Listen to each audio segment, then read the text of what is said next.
All right, here we are with Exalted versus World of Darkness, City of the Bull God, Season 1, Episode 2. We're in August 2021, and here with me today we have...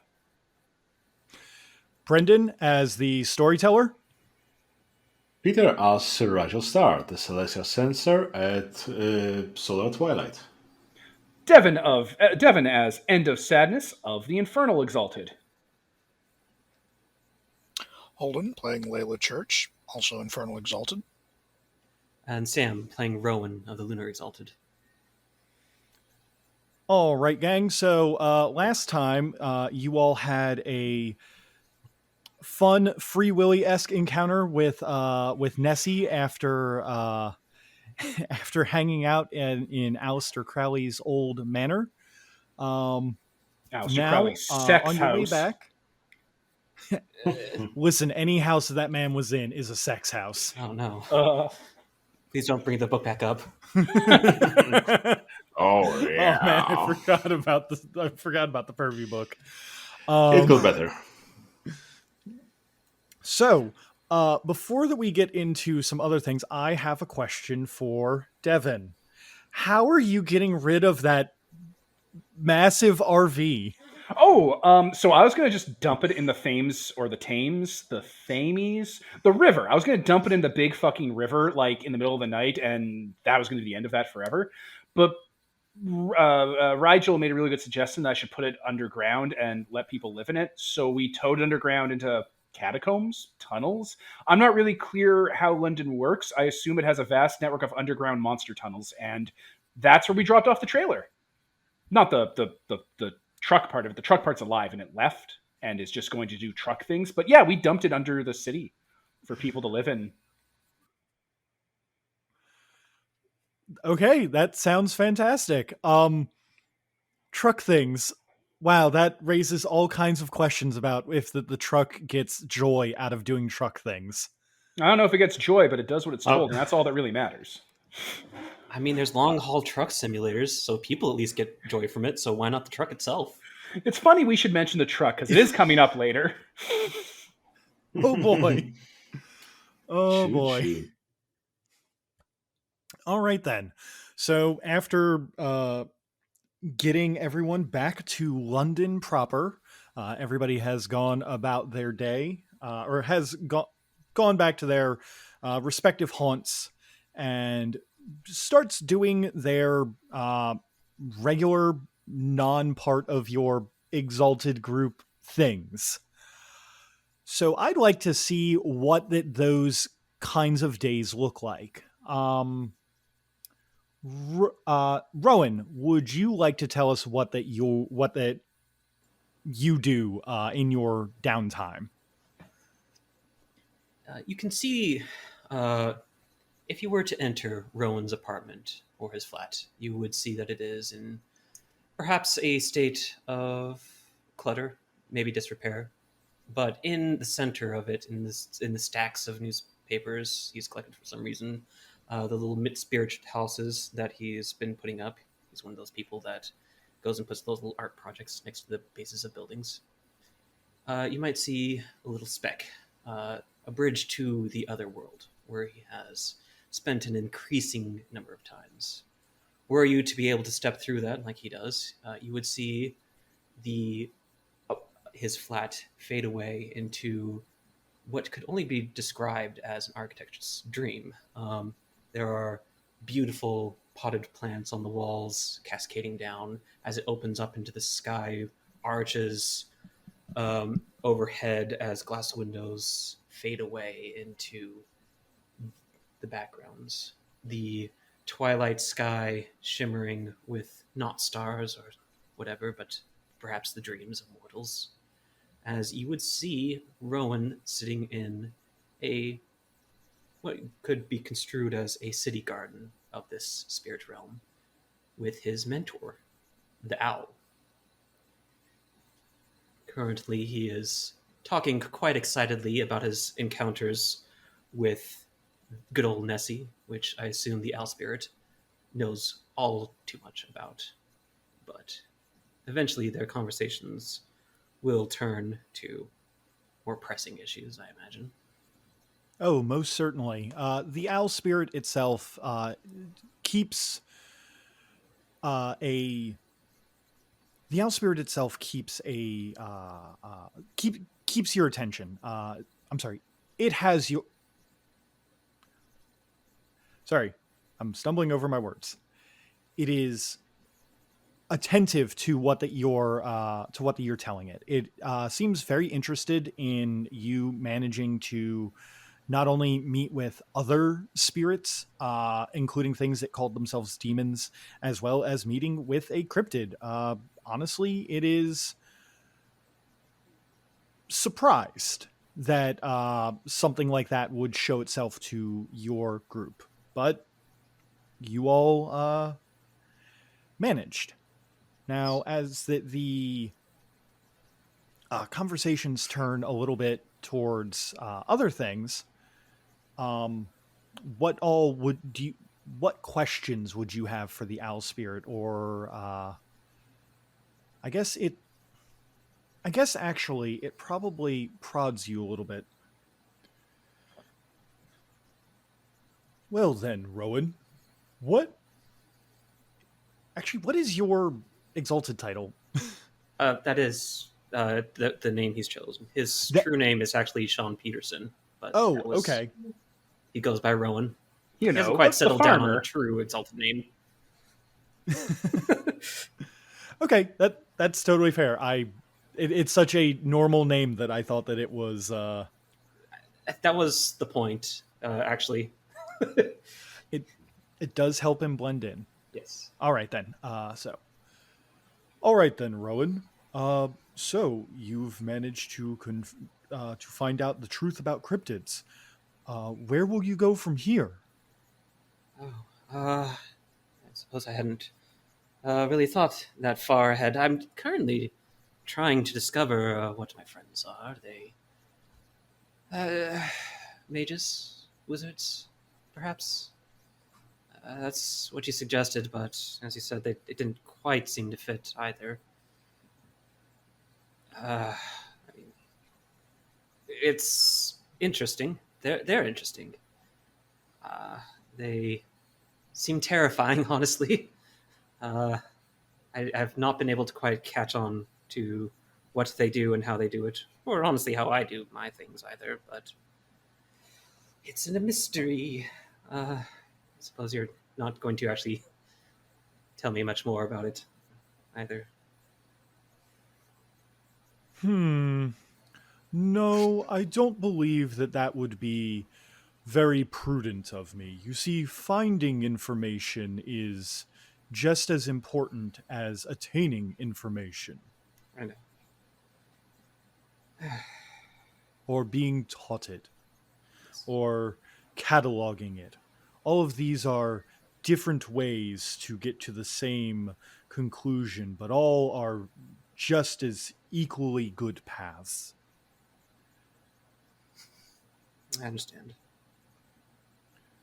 You know, with you being here, I have had a little bit of a concern. Are you neglecting your time on your time with other people? Well, I mean, he kind of shifts nervously. You know, there's people there. They have their lives. I've seen their lives before. You and the other spirits, they're not seen before by me. Is this? Are you telling me again that I should go see what real life has?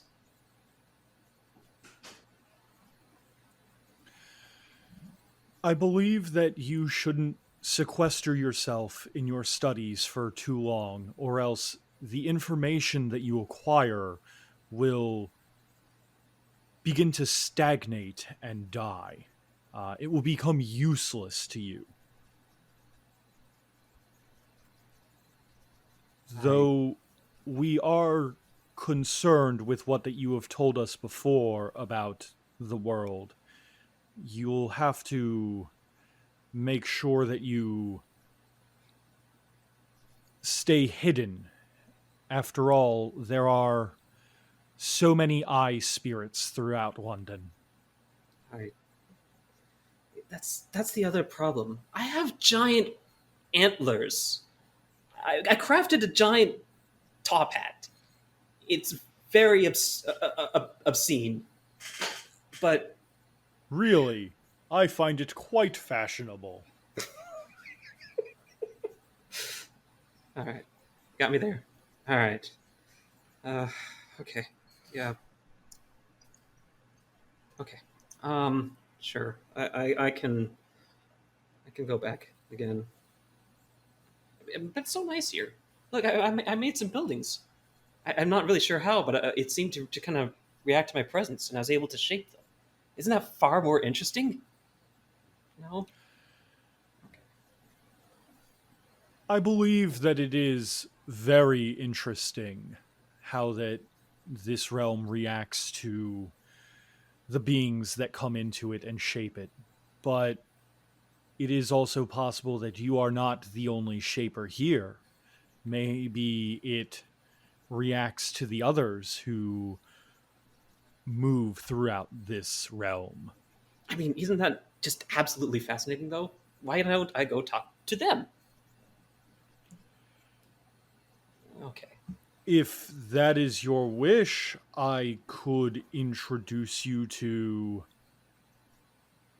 maybe a person or two. I mean, that'd be fantastic.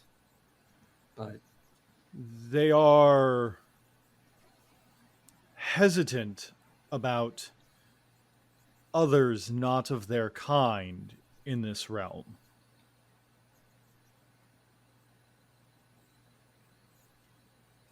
you often ask for a return of knowledge at this point. Uh, what would you have me bring back to do such a thing?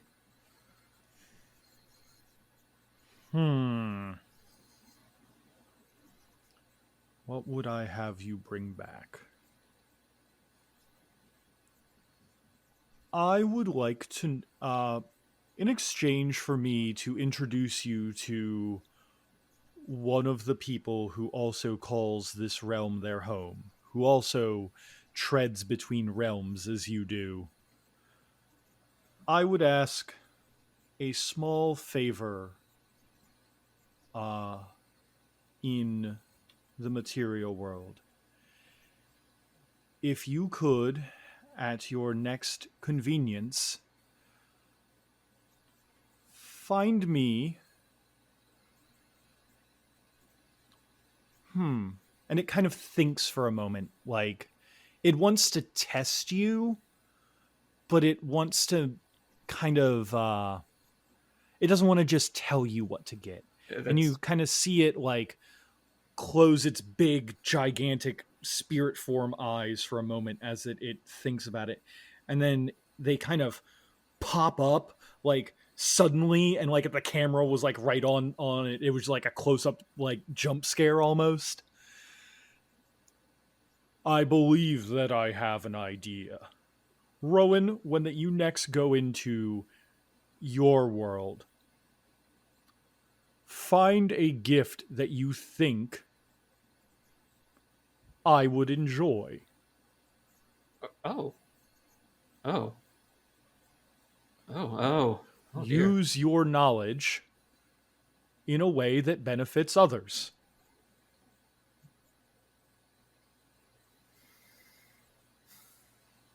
Rowan immediately starts thinking about what possibly the owl could want as a gift.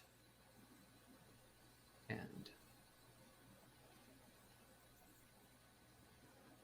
eventually he will leave the spirit realm, where he cannot eat there, cannot sustain himself there anyway, continuing in his thoughts, trying to figure out what on earth a spirit of the wisdom would want, aside from perhaps scraps of knowledge that it already knows.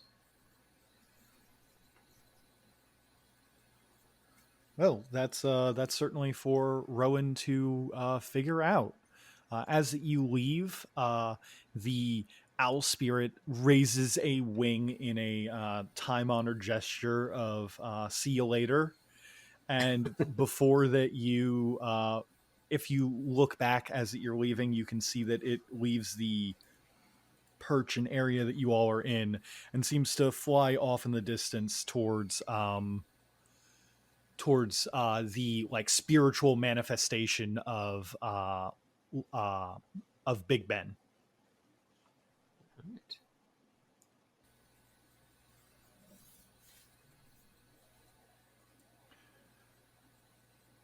So Rowan comes back to the regular world, to his newspaper stacked place of residence, and let's be honest, that probably took a lot longer than you thought that it did. Time doesn't really have a whole lot of meaning in the Umbra. Right. So what do you think? Does Rowan order out, or does he already have a snack prepared? He does go to the fridge, but realizes it's empty. He considers ordering out, but remembers his credit card.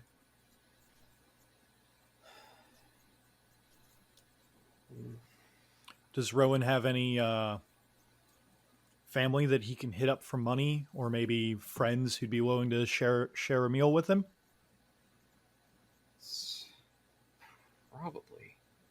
Probably can meet up with any one of the group, depending All right, then. on where his feet take him. Go to the Inferno and wish for a sandwich. What a lame Don't use wish. for a wish. Don't wish me for a sandwich. Let me look at your phone. I'll get you unlimited minutes and unlimited pizza ordering on your phone. Oh my god, for free.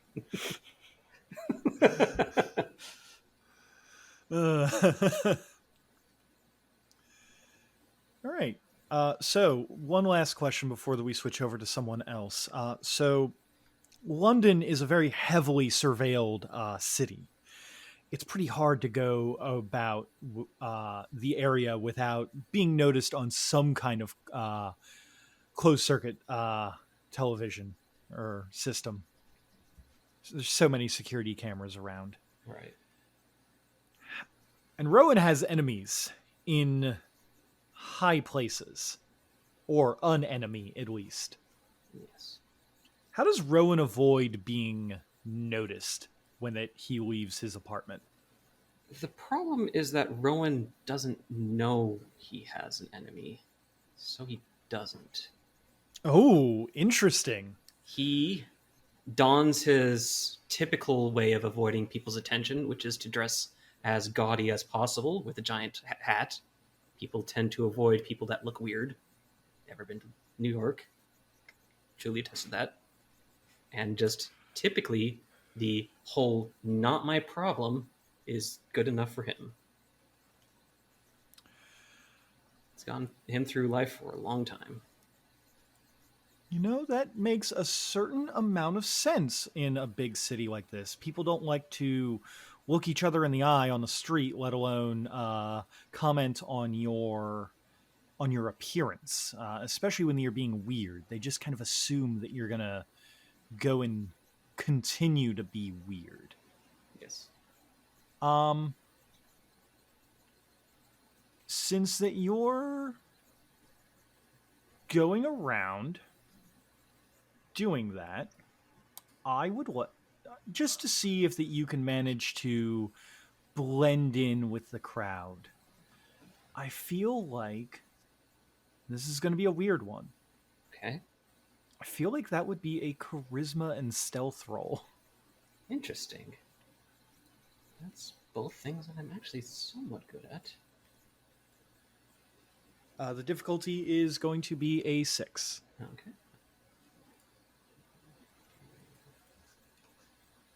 Now remember to roll. I have 2 successes. All right. People give you odd glances as that you move around. That's nothing new for Rowan. but it's the kind of odd glances that you're used to. It's not people pointing and making sure that you're seen. It's the kind where, so long as you don't go up to them and start trying to offer them drugs on the street, they're probably not going to pay you any mind. As long as you don't start ranting about Margaret Thatcher or any other random British politician or historical figure, they don't really care. You keep to yourself, they keep to themselves. And I've got a whole bunch of those little tiny spirit houses that I want to put next to buildings as an art project. I'm an art student. All right. That's an interesting. So those little tiny spirit houses, they're just for helping out the spirits of the area, or what exactly are they for? Oh no, this is a real thing, actually. There's some... Oh, Yeah, people sometimes in big cities will put little fairy houses on the edges of buildings. Just kind of pretty up the place. It makes it look like there's little goblins or gremlins living in the city. Oh, I had no idea about that. That's actually very interesting. In that case, are you just going to have these be fairly noticeable then, so that people can see them, or are you trying to hide them in any way? I put them in interesting places. Like, here's one that's in the view when you come out of the tube, so you can. And then here's one just kind of hidden up in between an alleyway. And I'm kind of just scattering them around as my heart sees fit as I wander to one of our friends. Okay. As that you're going around, one of the things you do notice, kind of graffitied or stickered around the city as that you move about, is there are a few places where that like stickers have been slapped on or spray painted with something that looks very similar to the cast mark very similar, if not exactly the same as the cast mark of End of Sadness. It does remind me that it's been a while since I've seen him, so I should probably go see him. And into the dank dungeons of Underground London? No, not actual dungeons, but wherever End of Sadness makes his abode. Clearly, it's in Gamma that it's Cave. beneath the Gamma Cave, which is definitely linked to all of the person-sized vents all over London. Rowan is a lithe being, so eventually he will slip into one. They called manhole covers.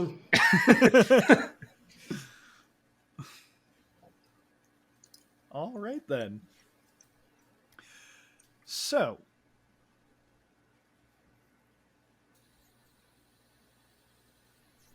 all right. Well, I think that it is time to change up the scene, and instead of going underground, we should go above ground and stay, but still a little seedier. Layla, what are you doing? I'm back on the prowl looking for an asshole. Yes. A particular one, not like just any old asshole in London. Otherwise, I wouldn't even really need to leave my apartment building. Oh no, you wouldn't have to leave your flat to find an asshole. Your landlord's been particularly nosy. You do tend to make a little bit more noise nowadays. I've always made plenty of that. So maybe reintroduce us to that asshole you're looking for, and why is he on your shit list? The asshole that I'm cruising for is a vampire by the name of Andrew Parker, who tried to scout Layla before she exalted, to add to band that he'd made a personal project of as part of a pissing match with another vampire. She turned him down, and he ruined her little indie band's career. They haven't had a decent gig in months, and one of her friends, who's a lead singer for the band, killed herself not long after. So Layla is quite keen to find this motherfucker, and well, she's going to kind of play it by ear from then after that. But she's not just a nobody guitarist anymore, so that should be fun. The problem is that she hasn't seen this son of a bitch in over 6 months. Oh damn, we're closing in on a year now. And every time she's put out feelers into the London underground music scene, she's gotten back absolutely nothing. Nobody's talking to her. Nobody's answering questions. Nobody will admit to having heard of this guy. But that all hopefully changes tonight, right? You're going to put the squeeze on these people, as they call it. Yep. So Layla has headed out for the evening, taken an Uber over to fucking Shoreditch, of all places, and is heading into Club Aquarium, one of London's most notoriously extravagantly shitty nightclubs, which its claim to fame is it is the only club in London with an indoor pool on the second floor. Oh, that's going to be Well, gross. the first mistake. Oh, that's going to be so gross. Oh yeah, it's freezing fucking cold. You have to squeeze right past the men's room to get to it. And by reputation, if you so much as dip a toe in there, you're walking out with at least several interesting skin diseases. Oh man, I just made the mistake of looking up pictures of this, and I regret it. It's a real thing. Your entire foot's going to become one giant athlete's foot callus. Oh no. And I can't imagine how bad that this is in the world of darkness, where everything else is also dangerous to you. Not Oh just god, it's got to be like 200 gallons of chlamydia in that fucking thing. Place of desolation, defined by survival checks starting at difficulty 8 to survive there. The first thing that I pulled up is Old Streets Club Aquarium has had its license suspended. Fantastic. Alas, this is the world of darkness, a darker mirror of our reality, so they're still open for business here. Oh, not only are they open for business, they are totally popping. That pool is they're so happy to have that pool. Everybody there loves the pool. No mask required. So, I assume that it being a club and all, that Layla's going there around nighttime then. Oh, yes. When it is popping and ready to go. Oh, yes. So, you walk in, and the music is bopping. It's all kind of thumping in your chest as the heavy bass is being played from the speakers. It's a familiar feeling that fills you with excitement and maybe a little bit of nostalgia. But that's not why you're here tonight. No, in the one sense, it's almost like coming home. You know, just this awful fucking dive with overpriced drinks and the STD pool on the upper floor, and still crammed to the rafters after the city's lost half its clubs over the last 8 years. You know, the scene just strangled down to nothing until everybody's filling into a place like this just to get away from it all. It's like the politics, you know. No credible opposition to the Tories, so they're free to just continue being as bastardly as they like, and we all just get to live in the shit. But for Layla, this is home. This is home. Or it used to be. For a lot of the other people here who are in the on the dance floor or at the bar, this is a kind of home for them as well. They're trying to escape the terrible reality of the world. And there's a little bit of desire to do that here as well for you.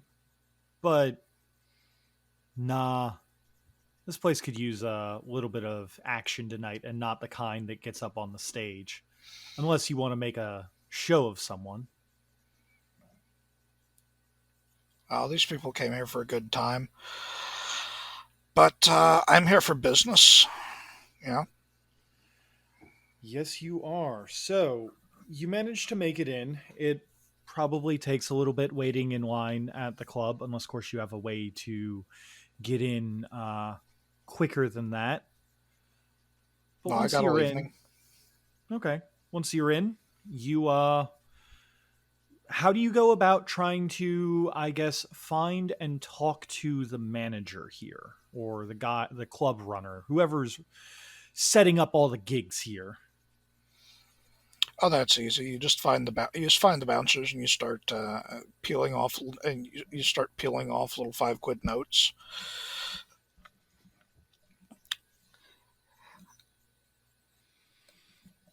One of them sees you, and you start peeling off some notes, and he waits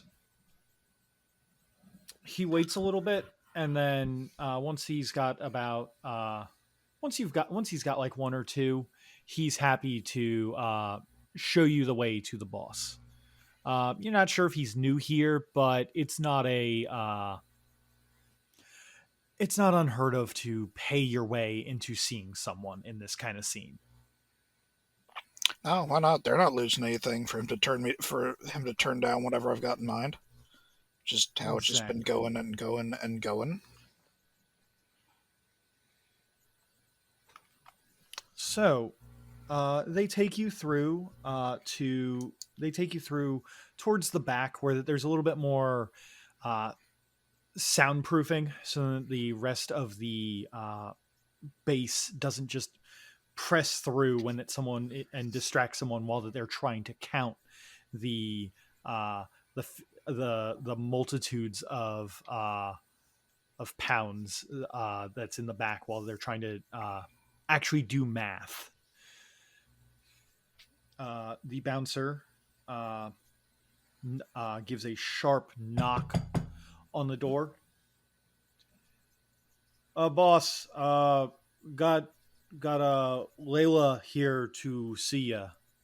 You can hear from the from behind. The guy just goes, yeah, sure. Let her in. Thanks, Mike.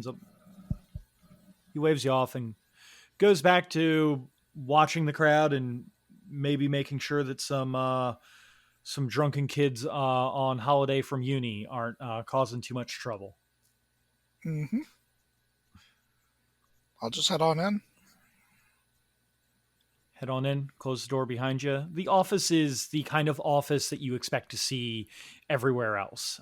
There's books that you imagine might be doctored in some way. There's little posters of some people that they enjoyed having at the club. And there is a short, pudgy man with a accountant's hat on. He seems to be balding, but he is wearing it well. He's got like the pulled back like widow's peak, and he's got a multitude of hair that's pulled back into a tight ponytail from, you assume, his younger days, since he's not growing any hair anymore. He's in nice, stylish clothes that show that he has money in case he needed to impress someone. He sees you, doesn't feel like he needed to impress you. What can I do for you? Oh, we've actually spoken before. I think it was in here. I want to say around last August, talking about band bookings. Oh yeah, kid, what's your band? Unlawful carnal acts. Unlawful carnal acts. Unlawful carnal.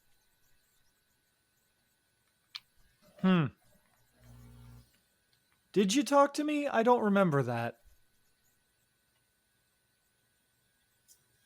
She's watching his face real carefully. Let me look at a character sheet real quick. I think that is going to be a perception and empathy. Perception and empathy. And I see that you have a specialty in insight, so that would absolutely apply. Cool.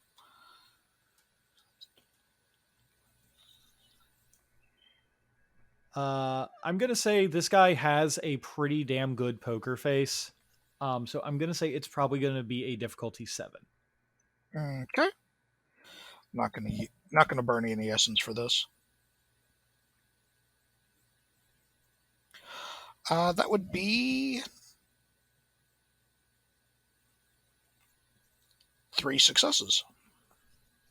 3 successes. All right. Mm-hmm. Would be 2, but key ability, so ones don't subtract. Mm-hmm. That's good. So you see him when you mentioned the when you came in, he didn't notice like you as a unique individual. He sees a bunch of people all the time looking to book gigs. It happens. He can't remember every face, especially not one from quite a while back. Mm-hmm. But that name of your band is pretty damn unique. And when you mention unlawful carnal acts, you can see he kind of, his eye twitches just subtly enough that you know that there's some recognition there. And you can see on the arm of his chair, his hand tightens just very slightly. It's enough that you can, for the briefest moment, see the whites of his knuckles as if that he knows of the band pretty well, like he's heard of them.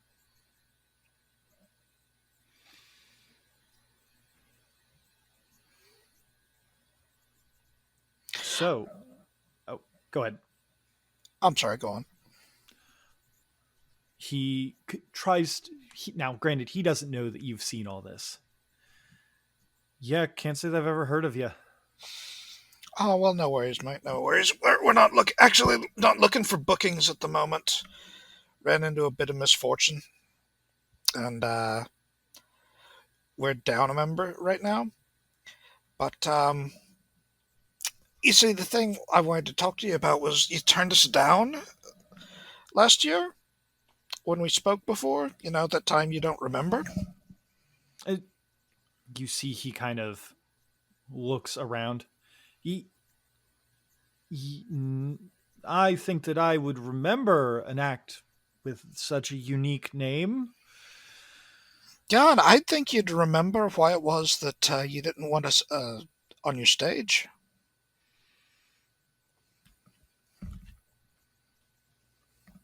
Can't say that I do. You know what? Maybe I was booked up at that time, you know? Or maybe you caught a little note from a strange fella with pale complexion, likes white suits, blonde. He continues to look around, giving you that kind of shady, shifty look as he feels like like his brain is kind of doing the like trying to immediately come up with a response, and it's taking just a second too long before that he says, well, I mean, that sounds like just about any record producer that I'd know. You want to... They're all weirdo shut-ins, nowadays, Oh, yeah, for sure, for certain. Now, again, the good news here is I don't really want to take up any more of your time this evening. I'd like to let you get back to what you're doing. But I do need to get in touch with Andrew Parker. There is a noticeable swallow of all of the spit in his mouth as you name Mr. Parker by name. Parker? That's quite a name there. I can't say that I know exactly who you're talking about, though. It's like, I know most of the producers in the area, most of the people who like you're talking about. Never heard of an Andrew Parker.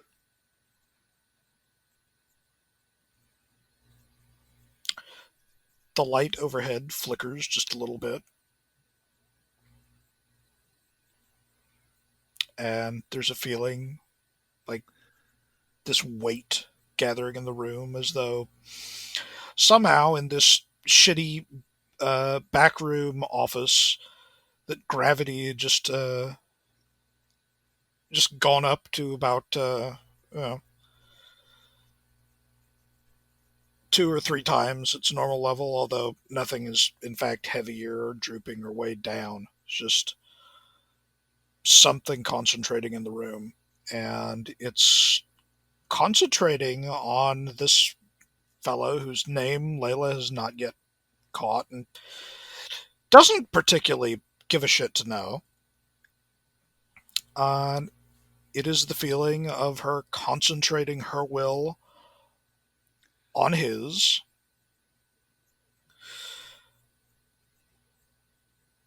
and she reaches out to crush it like a beer can. I am popping crowned with fury. All right, so that is charisma plus leadership against the target's willpower. Mm-hmm. If I recall, most mortals usually start off with a willpower of 3. They don't even get the base 5. Yeah, 5 is like pretty good. I'm gonna say that this guy, who has yet to be given a name, has probably seen a little bit of shit in his time. He has, as inferred, worked with Andrew Parker and come out of it not unscathed, but I'm going to say that he probably has a willpower of 4. Okay. He knows a little bit about the supernatural, but not that he knows a little bit about it, but he's been in touch with it enough that he's got to be made of a little bit stronger stuff than the average mortal. Makes sense. Not by much, but just a little bit.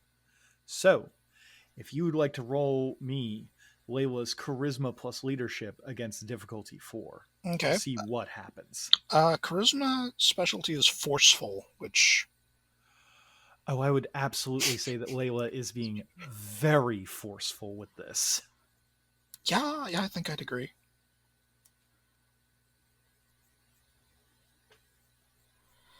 And that's a lot of 1s, but low difficulty, so I ended up with 2 successes. So what does the power do?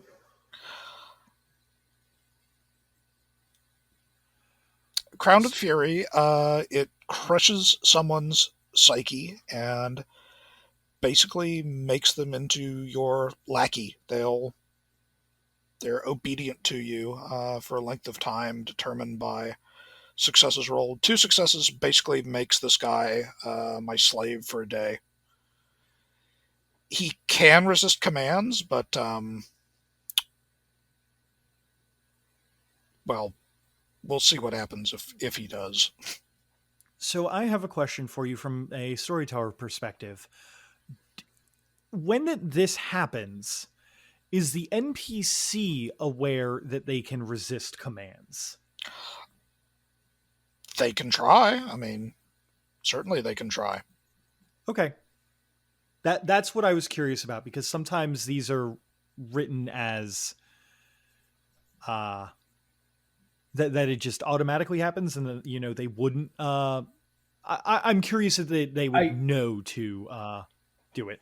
From my reading of it, I think this is supposed to represent in a movie where the dude gets mind control and he like cracks his teeth and bites his tongue, forcing himself to not be mind controlled. I think it's that effect, right? It is literally that he can, refuse me, but he's going to start like bleeding out from the face and shit. Every time he does, it's literally tearing his body apart to do so.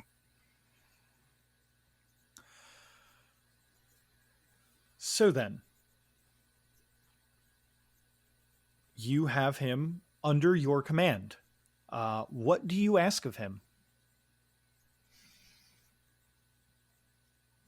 And just like that, the room is back to normal. He has a look of, if not adoration, certainly fear. Now, we're going to try this again. Tell me how to get in touch with Andrew Parker. And this time, green flames creep out of the corners of her eyes and curl up from the edges of her mouth, and rise like wisps of smoke and briefly form a green crown over her head. Seeing this display of power, this man can only bow to it. He thinks for a moment, not enough to make you think that he is going to not enough to make you think that he's not going to give up the information, but enough that it feels like he has to go through the local Rolodex in his head. As that he's thinking about it, all right. The best way to get in touch with Mr. Parker is through his associates. We're just the people on the bottom rung who do what we're told because that's where the money comes from. I've only met with some of his associates at one of the other local clubs, and also at a few diners late at night. Yeah, he likes that. There's a diner that serves great Pakistani food down there. One of his associates likes to hang out there by the name of River Cook.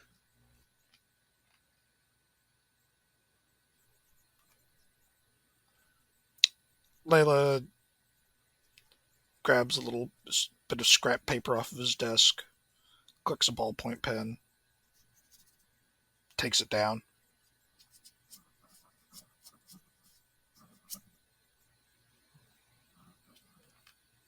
Anything else? Did you want to know the club that he sometimes frequents? Very much so. It's a goth club. Only opens a few nights out of the month. Little rowdy sometimes. A place called Carfax Abbey.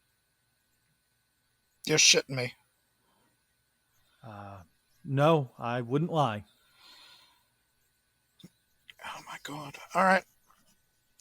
Cheeky son of a bitch.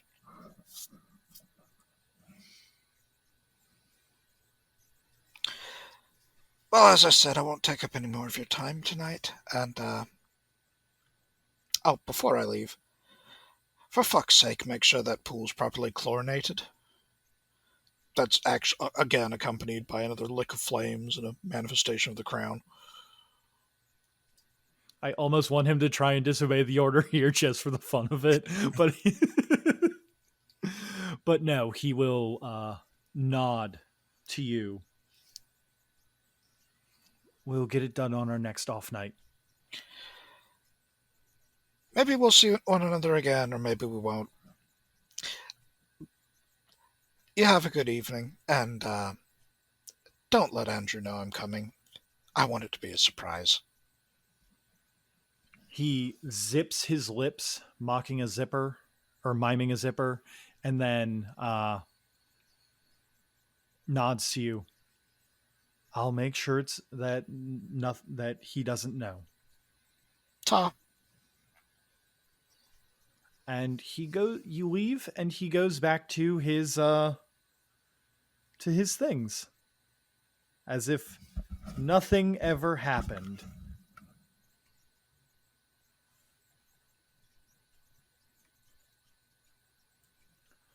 So then, that seems like a good lead for you to have on the case of Mr. Parker.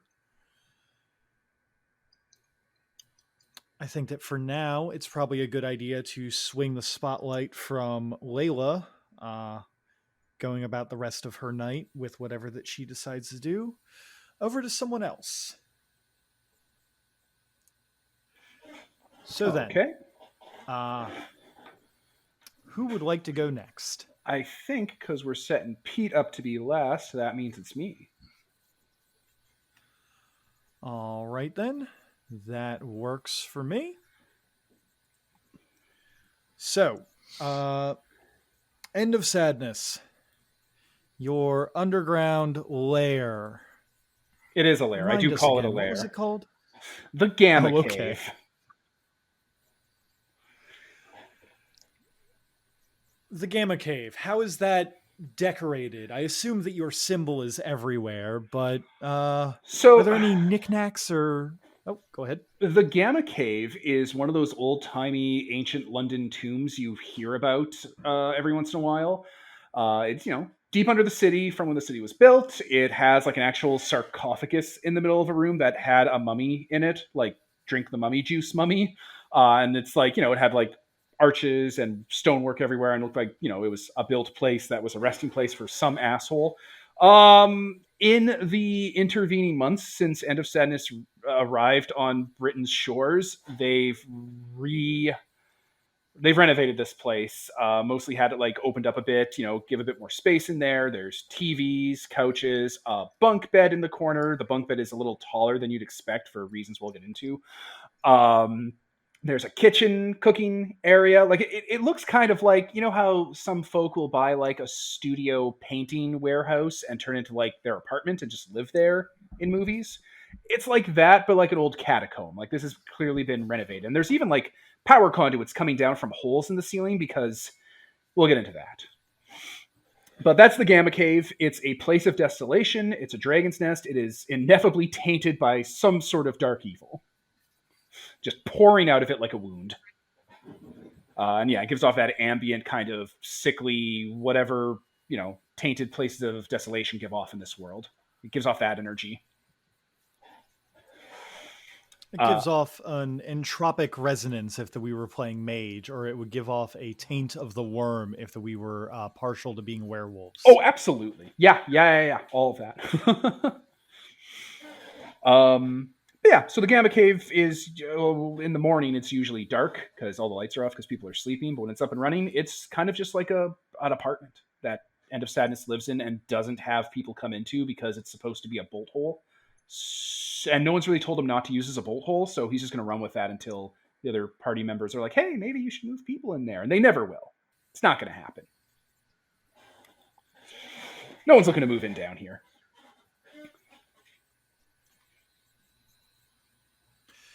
Fantastic. Well, I'm sure that there are some people who could appreciate the ambiance of living in a catacomb. I mean, maybe you could make some friends with the local Nosferatu at some point. Yeah, I mean, I'm sure whatever's wrong with them is fixable, right? I can fix that, right? I don't think that you can fix No, that. I can't. I absolutely can't. But End of Sadness doesn't know that. He thinks that's probably just something that he could just smear a bit of Vaseline on and that'll resolve itself. So we come into this scene in the Gamma Cave with someone new coming to the Cult of Typhon. Did you want to get the morning routine stuff? Oh yeah, I would love that. What is it sounds like you've thought about this quite heavily. What is End of Sadness's morning routine? So the Gamma Cave is pitch black and quiet, and End of Sadness sleeps on the bottom bunk for reasons, and a fully grown crocodile sleeps on the top bunk for reasons. And his days usually start at 5 or 6 a.m. when all the lights turn on at once at the exact same time he wakes up, because the lights are cued to go on by the computers to turn on when he wakes up and it detects him waking.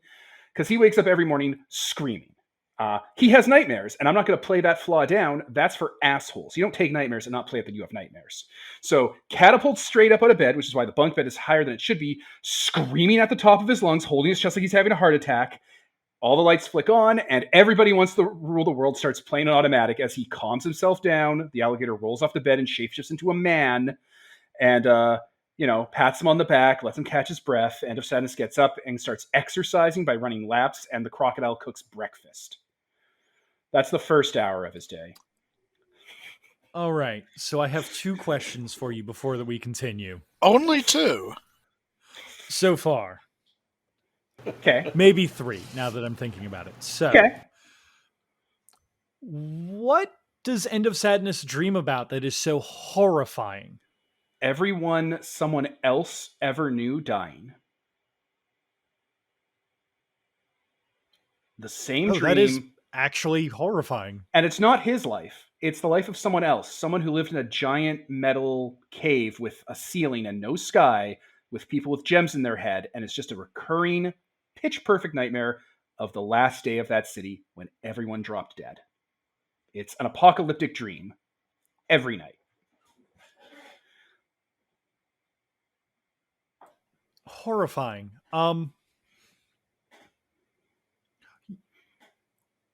Your crocodile can turn into a man that cooks for you. Yeah, so that's Whispers of the Labyrinth. I met him when End of Sadness arrived on the shores of Britain after he came here from somewhere else.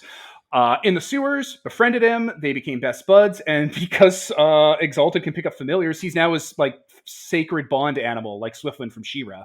They have a sacred bond. They can talk to each other, and he's good enough at it that he can turn into a person now. Oh Lord, now you're making me want to try and do the Swiftwind voice. Great. I mean, Whisper of the Labyrinth is a pretty good guy, and he's smarter than I am, because the familiar rules just encourage that is a thing you can do. You can make your familiars a little weird once they get their human or their spirit shape. You can make them be a smarter person than you, so then that you can basically have the brains to do whatever that you wanted, without needing to actually have the character be smart enough to do that. I've unlocked his full potential, and fans of Prince of the Universe will remember him if you remember I and 7 Despair's minion, not Nephrak. What's the name of the goddamn Titan monsters that the Underworld gets? Hecaton Kyrates. He's a reference to that Hecaton Kyrate. Oh, okay. I was wondering because that name did sound vaguely familiar to me. I don't know if that's the same name. I don't remember what his name is. I'm not Peter. I don't remember things from the game I ran. I feel like they did. Yeah. I mean, who can remember things from 5 years ago? I'm gonna look at my notes. It's a blank. But yeah, okay. So that answers the question about the crocodile. Yep, that actually answers 2 of the questions about the crocodile, because I was going to also ask what his name was. Oh, very good. I was expecting something a little more funny. If I'm, I mean, but no, that is absolutely on point. Oh yeah, it's all great how this turned out. This character comes with a few different characters talking around him. Is this Captain Chompers? No. No, that's not what I named This- him, and don't call him that. He hates it. That's Whispers of the Void. Don't call him Captain Chompers. He hates it. Oh, So the original. Found out. I should point out that Go on. this entire morning routine where he gets up, exercises, has breakfast. During breakfast, they talk over stuff. Like they just go over day-to-day stuff, have a conversation because that's free time before we get to the third part of his morning, which is bullet catching. Every TV screen has like the Despair 7 symbol on it, and one of them is playing Animal Crossing, and there's an Animal Crossing version of him and an Animal Crossing version of the town. Doing all the things he's doing, like the townsfolk are out and doing calisthenics with him, like a Japanese exercise video at work. Okay, so I look at the notes, and the original crocodile was called the Regional General Descending Teeth of Progress. Nice. Descending Teeth of Progress. Wow, Damn that it, is- that's a good name. Because I'm it's sorry, Whispers of the Labyrinth. I'm terrible. well, Descending Teeth of Progress. It's just a fucking fantastic buzzsaw name because it's a buzzsaw, right? Yeah. All right then. So you are doing your morning ritual with your crocodile. Yeah, my sacred bond animal. Things that I never thought that I would ever get to say as a GM. Thank you for fulfilling a lifelong dream of mine. Yeah. The last part of the morning routine before I get to hit the showers and have free time is bullet catching, where Whisper of the Labyrinth pulls out a gun. I go over to the bullet catching area and I try to dodge the bullet and fail because I don't have any of those skills, and he shoots me. And we're just trying to see if one day I'm immune to bullets and work our way up to larger calibers. So if you want to shoot me, feel free. Okay. What gun are we starting off with? I'm pretty sure we're beyond light pistols, so probably like a regular pistol. I'm trying to think. The damage on that is, I think, a 6 on it, if I recall. Plus extra successes. Yeah. Plus extra successes. Do you have a sheet for how good that the crocodile that Whispers is? Yeah, he has 5 dice. And firearms? he has 5 dice to it. 5 dice? Okay. All right, let me see what I get. This took a turn. I mean, And how Dylan else? helps that. How else do you learn to be immune to bullets? No one else gave me an idea for it, so it's like, okay, well, this is clearly what I got to do to build up an immunity. All right, so you're obviously not trying to dodge. Oh no, I'm trying to You got dodge. 2 successes. I'm trying to. You are. I'm trying Okay. to. I'm trying to be faster than a speeding bullet at relative point blank range. I don't want to be shot. It hurts. This is okay. He got 2 successes to hit you. Okay, I don't know how dodging works, and I'm not good at it, so he definitely hits me. That would be That Dex would be- plus athletics. Yeah, I don't have athletics. Dex plus athletics. So 5 So then dice. just Dex. Perfect. Could someone roll 5 dice for me? The loader wasn't loading for me, and I'm just trying to get it right now. Come on. I can. Thank you. No specialties or anything. None of that's in play. Mm-hmm. That would be 1 success. Oh no. I don't know what that means. That means that I'm about to roll 7 dice worth of damage. Do it. Well, it did knock Do it. 1 success off of his attack, so Do it. I'd like to see you try to kill me. yeah. Let's find out how killable I really am. How does I feel like this is soap that scene. work? I feel like this is that scene from Shazam where they're trying to test out all the powers, except it's going to get dark real fast. I kept Oh, bringing no. this up, and What did you roll?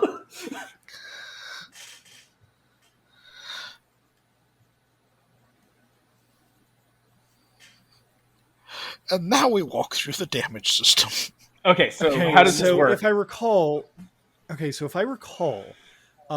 ones do not subtract from damage, but 10s don't count twice, or do That's ones subtract exalted. from? That's Okay. exalted. It's just like any other roll. It's just like any other roll. Okay, Yep. then So ones do subtract. ones do subtract. Good. He's going to hit you for 2 lethal. Okay, I'm gonna roll. I'm assuming 7 dice to soak. Do you have soak? Yes, Apparently I not. have soak. Yep. Yes, I do. I'm not gonna be catching bullets if I don't have soak. Let me tell you what. I didn't know. I would be. Exalts, they're pretty tough. It'd be smaller guns. It'd be like knife training. He'd be like stabbing me a little and be like, "Ow!" Yeah, you had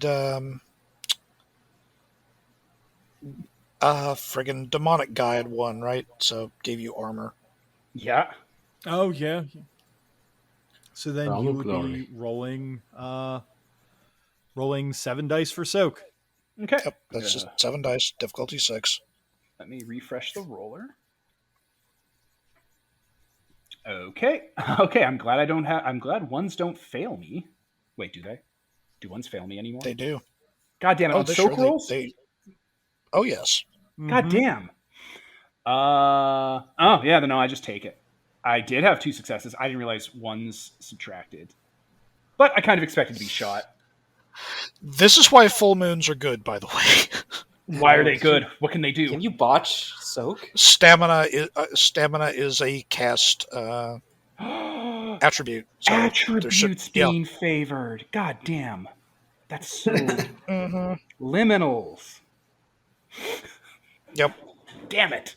Yep. All right, well, I get shot for 2 lethal, which is fine. I'm an exalt. I'm going to heal that off. I'm going to walk that off. It's fine, but I still get shot. So I'm I'm. looking up the healing table. How long does that take to fucking?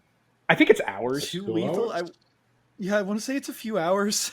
Anyway, I'm swearing. I'm mad at him. He's like, "Hey, it's not my fault." How else? He's like, "It's not my fault. You didn't dodge the bullet." Yep, that would be 12 hours for the first health level, and then 1 hour for the other one. Perfect. So 13 hours, you'll be back good as new. I honestly expected it to go about this well. I'm going to probably take lethal. Yeah, but that's fine. That's the morning ritual. Bullet catch. There is a moment where that Whispers looks to you after that they've shot you and is suddenly very surprised that they actually managed to shoot you this time and that that you reacted to it. This happens They're a just lot. like, I'm not good at bullet catching yet. Oh no. Yeah, so hey, I got shot. That means the morning's pretty much over and we get to have ice cream because I got shot this time. We get ice cream when I get shot. What do you okay, question now. You keep raising up all these questions. What do you get when you don't get shot? Not getting shot. Or oh, so there's not a treat for that. It's not getting shot. Oh, I guess that is the treat. Is not getting. It's not shot. taking Okay, 2 yeah, that makes goddamn sense. lethal at 8 a.m. in the That morning. tracks. Some say the best part of waking up is Folgers in your cup, but apparently End of Sadness thinks that it's a shot of lead right to the gut. Yeah, so we clean that off. We put a pad or a tampon in there and tape it. And I don't know, maybe I guess I have to wear a shirt today. I'll put on a poncho. I wear ponchos when I have to wear shirts so I don't look a gunshot victim. And yeah, that's my morning. That's every morning. Unless I know we're doing something important, then I probably don't let myself get shot. No one's contacted you to say that you're doing something important this morning. Yeah. But I believe you did have something planned for later in the afternoon. Yeah, so I'll do just personal stuff until the afternoon. It's probably just managing the cult of Typhon, talking to people, answering questions, reaching out, getting updates on things. The Despair 7 network stuff is always happening in the background. Telling the rats where to tunnel next. I use cyborg rats to pull down power cables and tap into other buildings and run conduits from the Gamma Cave up there. So rats are really great at that shit if you give them ceramic teeth. That's my morning. A very productive morning. Ordering your people to go around. A couple of the groups have come in around around tea time to report that they've done a couple more graffitiing in the night to show your symbol, and a couple people even come in to let you know that they went clubbing and talked to a few people the other night about your grace and your wisdom and your abilities to help others. That's fantastic work. Good for them. They think that they might have someone who wants to see you this afternoon. All right. We'll pencil it in, and we'll go meet that person probably somewhere topside. Oh, yeah. Now I get to shower because I live in a fucking sewer. So shower, clean up, put on good clothes, which are pants and a poncho. Really nice poncho, though. It has like orange sun. It has like orange as the main background color and sunflowers. Someone's aunt or grandma made it for me. Are you sure it wasn't your old man chef who made it for you? The guy who's in charge of your cult from last time? Okay, he's not in charge of my cult. He was in charge of that thing we were doing. He's just an old man who knew how to cook who happened to be a cyborg. No one person's in charge of the cult. That leads to problems. That fucking guy in Vatican City. That fucking guy in Vatican City proved that one.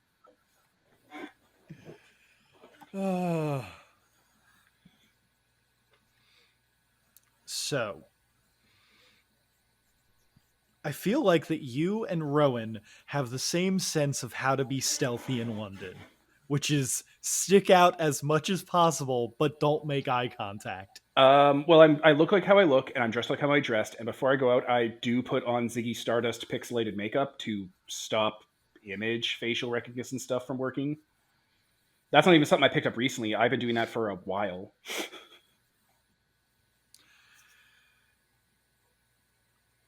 Amazing.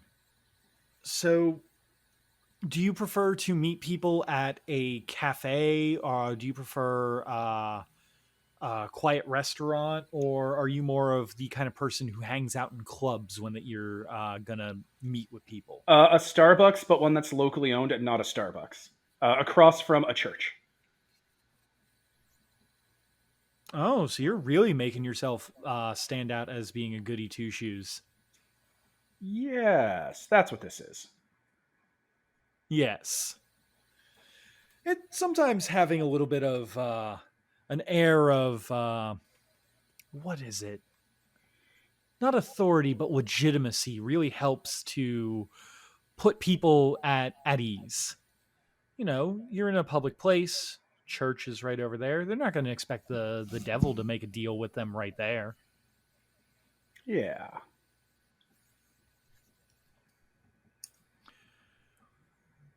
So you go and meet with a young lady who unfortunately lost her arm in a car accident a couple years back. Okay. And is this their first time that they're meeting the Cult of Typhon, or have they gone through like vetting? There's like 2 other layers of vetting before they get up to me.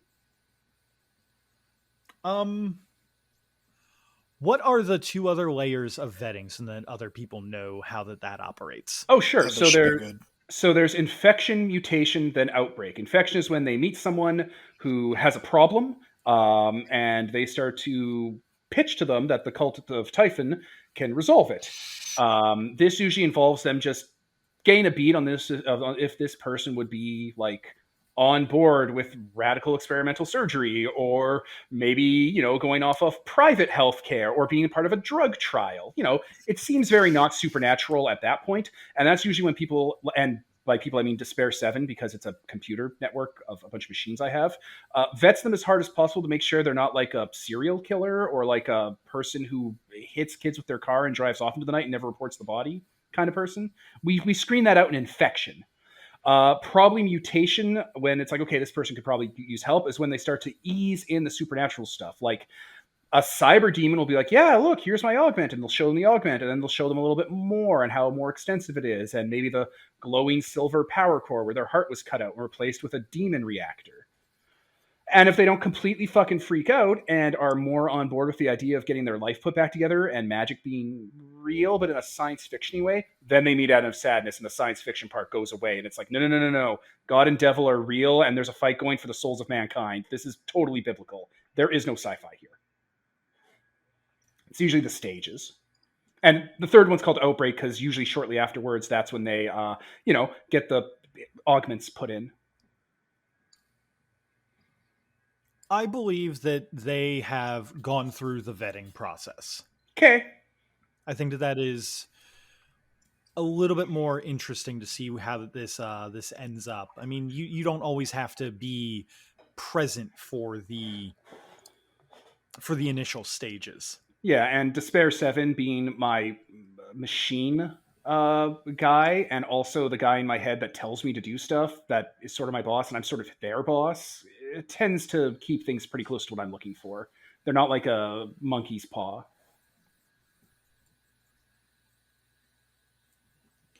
Yeah, Lord help us if you also had a monkey's paw to deal with. I mean, you've already got the crocodile. Right. I mean, sometimes you just work with the parts you have. The first version Shapeshift into it. The first version of having a crocodile familiar was not me having familiar. It was me looking up that the London Zoo has silverback gorillas and being like, well, I bet they have one that's old and sad. Why don't I take him, turn him into a cyber demon because animals can become Fomori, and then he could be my best friend. And we could learn sign language together and hang out. And I give him the thing that lets him grow big and the thing that lets him hide his mutations. So he could be a giant robot ape or a small ape. And it got a little dice started getting up to stat 10 with Fomori upgrades. I'm like, no, let's do something a little more good. Blood apes. Yeah, he was going to be a blood ape. That was the whole thing too, right? But I'm like, no, calm down, Devin. Don't do that. You can do it later. Blood crocodile? You can do it later. London still has a zoo.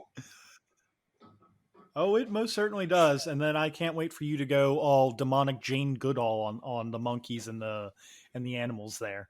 Yeah, or like the octopuses, because octopuses are people-like. I could teach them sign language or how to talk in the speak and spell. These are things, and of sadness is always considering in the background. So you go and go to this cafe to meet with someone who that you have already kind of yeah, I've done a professional someone amount of that you've homework. already kind of vetted. Yeah. So you meet with Miss Honey Grant, who had lost her left arm in a car accident a few years back.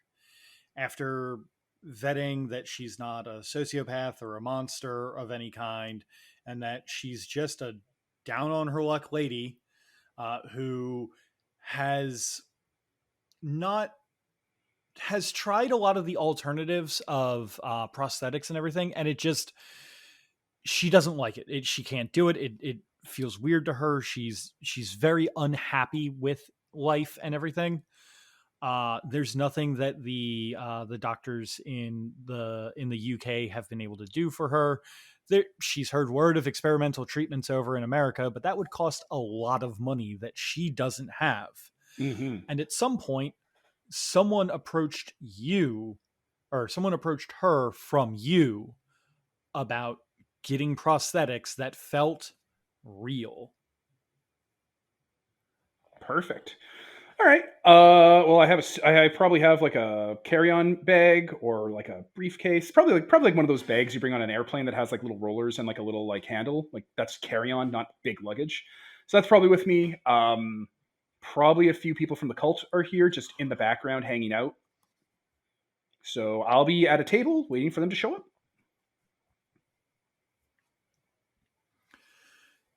So Miss Grant does show up on time as that she was asked to. She is probably about middle-aged, and I assume that since you have a table, she sits across from you. Yeah. Oh, hello, darling. It's nice to meet you, dear. Yeah, it's nice to meet you in person. Your name is Honey Grant, right? Yes. And Perfect. you are, The end of sadness. well then, that's quite a mouthful. Do you prefer the or sadness? And she kind of like, People just keep calling me sadness. Some of my actual coworkers are doing that now. I prefer end of sadness. But if you want to do sadness, you can do that. I feel like that's going to catch on, and I can't really stop it at this point. You know how nicknames are. well, if what they say is true about you, I'll make sure to keep calling you End of Sadness then, because well, if you can manage to do this, it certainly would end my sadness. Yeah, Oh, I absolutely. get it. Okay, so we got to broach a few topics here real quick to make sure the cult has kept you up to speed on what's going on here. So you've probably been told at first that we have a way to restore functionality to whatever you lost in the accident that occurred to you. It was an accident, right? It wasn't like a drunk driver hit her or something, because those aren't accidents. No, it was in fact an accident. Okay, so they've probably told you that. And then someone probably showed you a little bit what we do here, and you probably got a bit of a sci-fi too good to be true vibe, right? Yes, it definitely has a too good to be true vibe to it. It almost seems like I don't know. Are you going to start selling me like little sugar pills that will regrow my arm? I open up the bag and pull out a shit. What was that goddamn game called? Deus Ex Human Revolution era aristocratic looking cyber arm, and just put on the table, already made for her. This is more of a mock-up than the final product, and it's not all of it. But this is the part you're interested in, I'm assuming. Her eyes go wide as she sees it. It's yeah, yes. This is something like that. Yes. Yeah. So it is too good to be true. You're right. Not probably in the ways you think it is. This works. It's actually pretty easy to get up and running once we start. But it's not like advanced technology. It's not science fiction. It's not nano machines or 5G in a vaccine or something. It's magic. This is where I'm going to tell you that God and the devil are real and the apocalypse is coming. And that's why things like me are showing up offering services like this to people like you. So, yeah.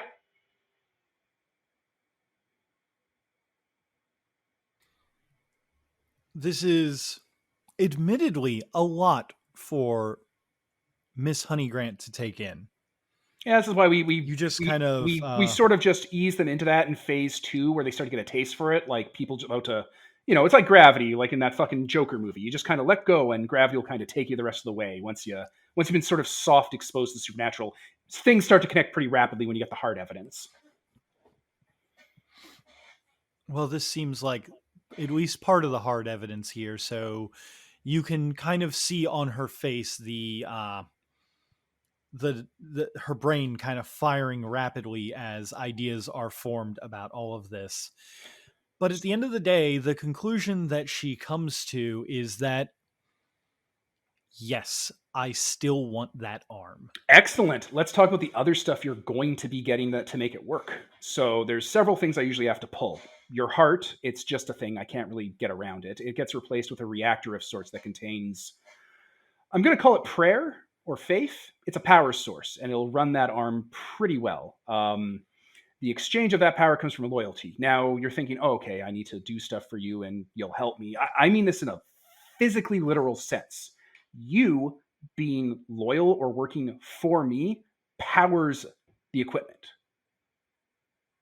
If you don't do it and just cut off on your own and be mercenary or a third party or you're done, that power is eventually going to run out and all the upgrades will work, but you're going to run into issues because part of the process of getting this stuff into you involves binding a demon into the prosthetics, into the machinery, the metal. It's more like soil than it is metal. And once Good lord. Yeah. Well, yeah. I'm sorry. This is how it goes. So once we put this into you, it'll act as kind of fertile soil for a demon. It'll crawl inside. It'll make this stuff work. It'll bind to you. It'll power up everything. It'll probably go a little bit further than you're expecting as far as what you used to be able to do. This is less of a set you back to the way you were and more push you a little bit further than you ever possibly could have expected as far as capabilities go, if you catch the lingo.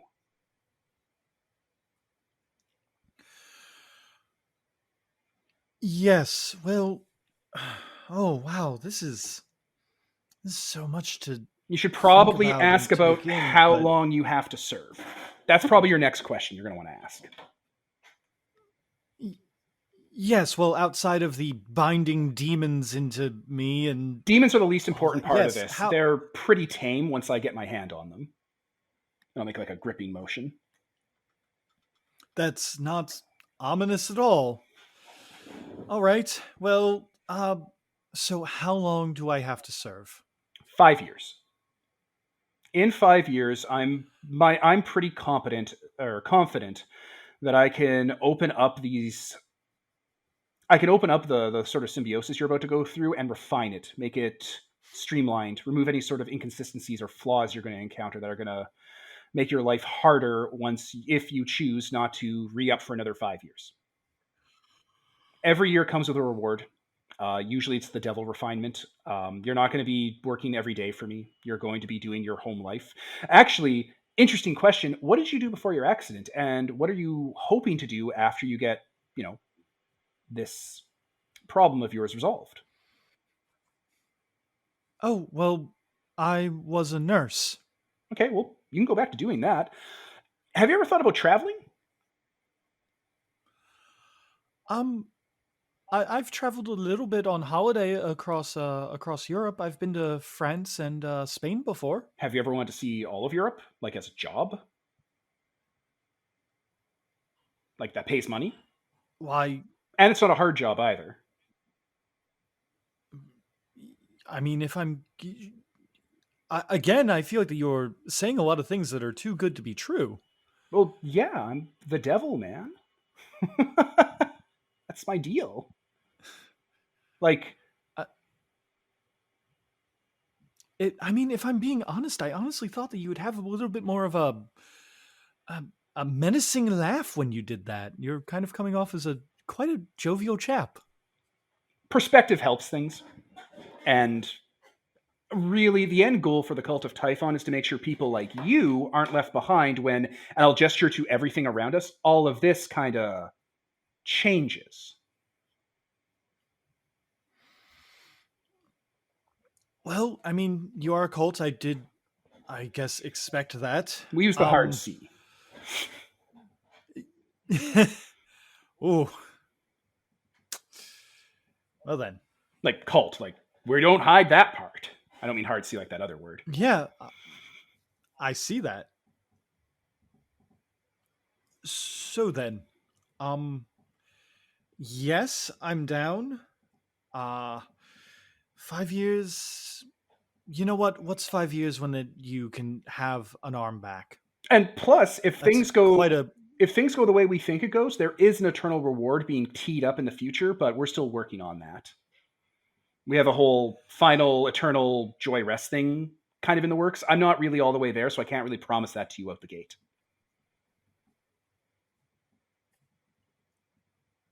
Well, I'm sure that you'll keep me informed on the company newsletter. Oh, we don't like to use that C word here. That's no. We're more like a okay. social organization of like people working together for a common goal with one figurehead. We're not a corporation or a company or like a business. We don't like that.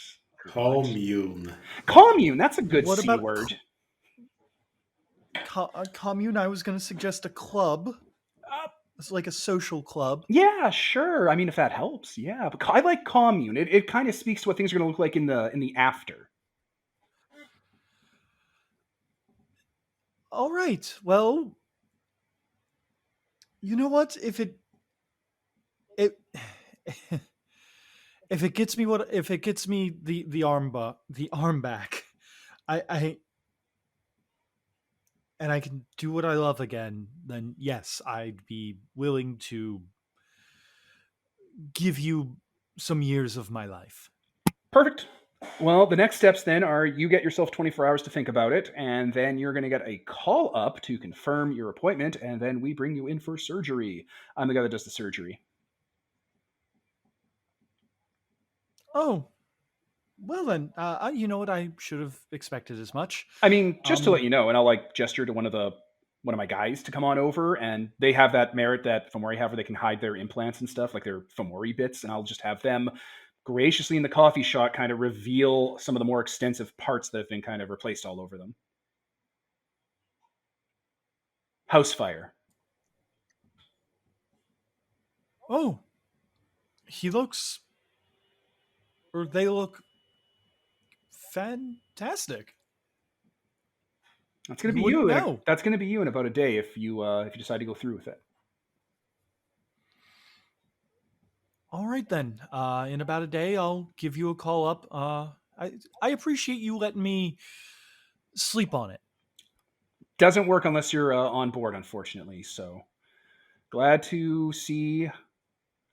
Glad to see you took it so well. I didn't even have to do the church thing. Usually, some people are like, "You're not the devil. Magic's not real. There's no such thing as God." And then I have to go into the church. The holy water catches fire. The priests get mad at me, and we scream at each other. It's a whole thing. They can tell. They know. Don't go on hallowed Well, I ground. mean, after seeing. It's best to avoid it. Oh, I see. Understandable. Good to know. Yeah, I just really, really want the arm back. I think that I was willing to just accept whatever that you were going to sell me. Yeah, and that's the problem. That's why we have these 3 meetings and the time to wait, because yeah, a lot of people would, and you're not supposed to take advantage of that. Ah, yes, well, you know what? You are right. This is a lot to drop on one person. I Yeah. will give you that call back, and hopefully, if even if I decide not to go through with it after that I've had some time to think about it. I mean, yeah, if you want to join You've- and... Oh, sorry, I thought you were done. You've shown me a lot of things today, so I suppose I can, if I can repay you anyway, if I decide not to go through with it, just let me know. Add a shrine into your house to me along with your other house gods. That's all I really look for. We're not a really monotheistic venture. Oh, okay. House gods. Got it. I don't know what you guys worship over here in Britain. I assume just in the church, the big one. Yes, the big one, the one that the vicars and everything are constantly yammering about. Oh, also, Sam has his hand up. Yes, it was just after you're done, because I just have a very, very, very, very interesting question. If you constantly do this with the priests noticing that all the spiritual water is bursting into fire, do you do this in the same church? I rotate through them, but most of the priests in town know me. All right. I have the flaw Man. I have the flaw font of the unholy, which means people of true faith and godliness instantly recognize me as the nemesis and a bride of Satan, if we want to talk Dracula. Like, they get it almost immediately. I'm just assuming it's like the Devil's Advocate, where Al Pacino walks in and shit starts going bad because he's the devil in a church. I assume that kind of stuff happens when I go into holy ground. Well, okay then. That's going to be interesting if we ever bump into a church. Yeah, I pick fights with priests. It's not a thing I'm proud of, but I do it. We've all got to have our hobbies. All right, I'll thank her for her time. The meal is on me, obviously, because we just steal money from ATMs, so money's meaningless to us.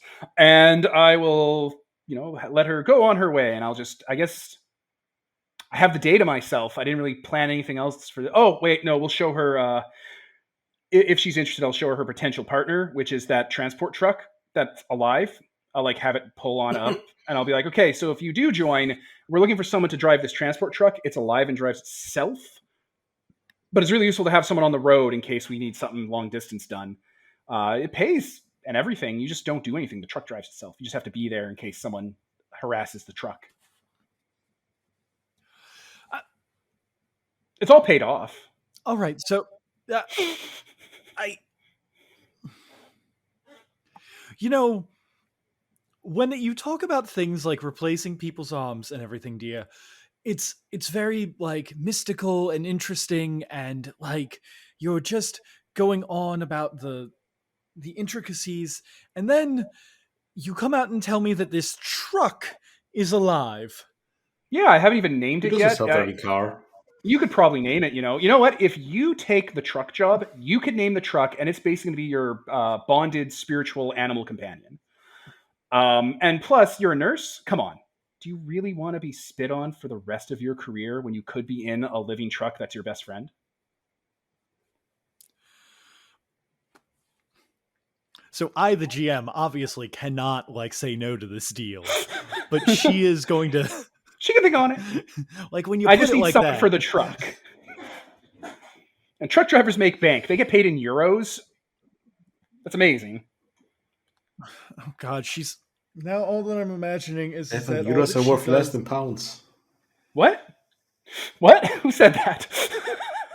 The What? money man. What Who happened to your else? economy? Britain, what happened to your economy? Where'd it go? I mean, pound sterling was always worth more than the euros. Now Yeah. all that I can imagine is that she's inside the truck that drives itself and is bored and is interested enough that in truck driving, but can't do it, that she sets up a computer and plays Euro Truck Simulator inside of the Euro Truck. Right? It's the perfect solution. It'd have a sleeper Ugh. cab on it. I mean, it's just all she has to do is take care of it, and it does the work. Could not think of a sweeter deal. I mean, to be fair, there's a lot of ways to drive without both arms. We don't want to go down that road.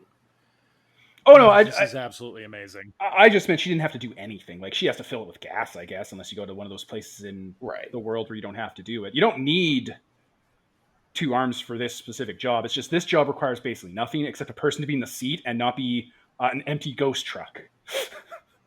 Right. That's the. You're That's a that pilot cool. for a self-driving truck. Yeah.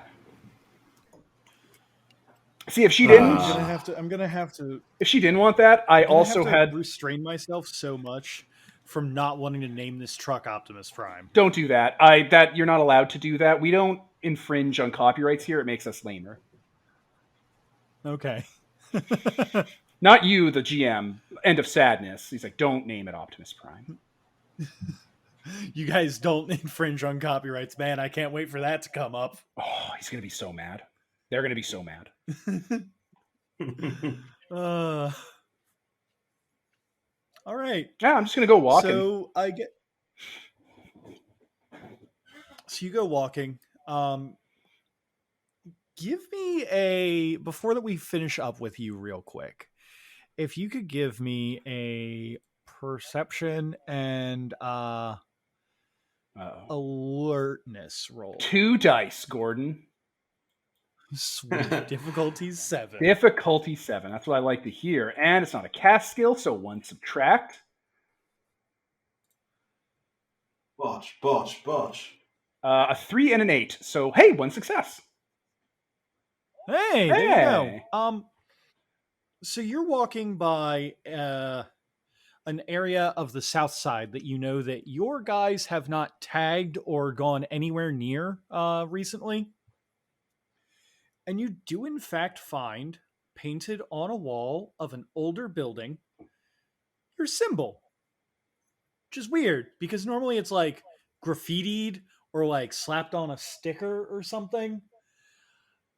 And in this case, it looks like it's been painted and it's also old. Like a couple months old. Is there a Or- 13 CCT cameras per person CCT camera around here?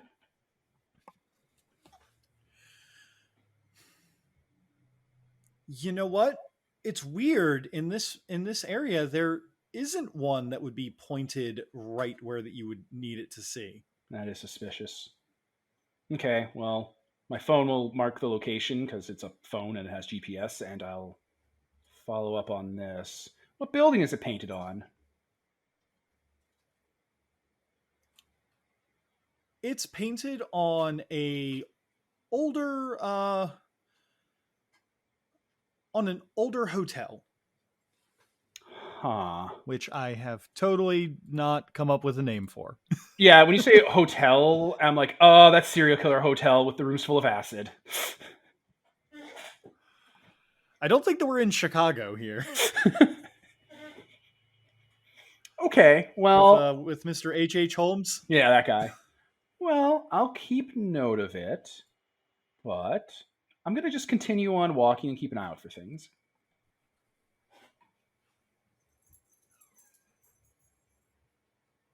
All right.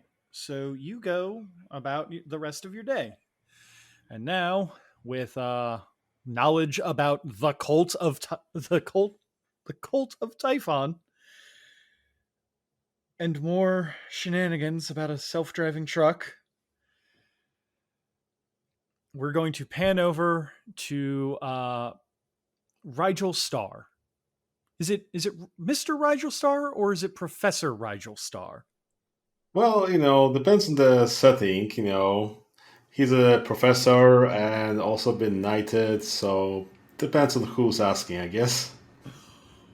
Oh, I didn't realize that you had also been knighted. Oh shit, I it's know. Sir Rigel Star. Yeah. Oh, you are officially a sir. Yeah, like 1,000 people in Britain or whatever. It's not that hard, guys. You and Elton John living the dream. Huzzah.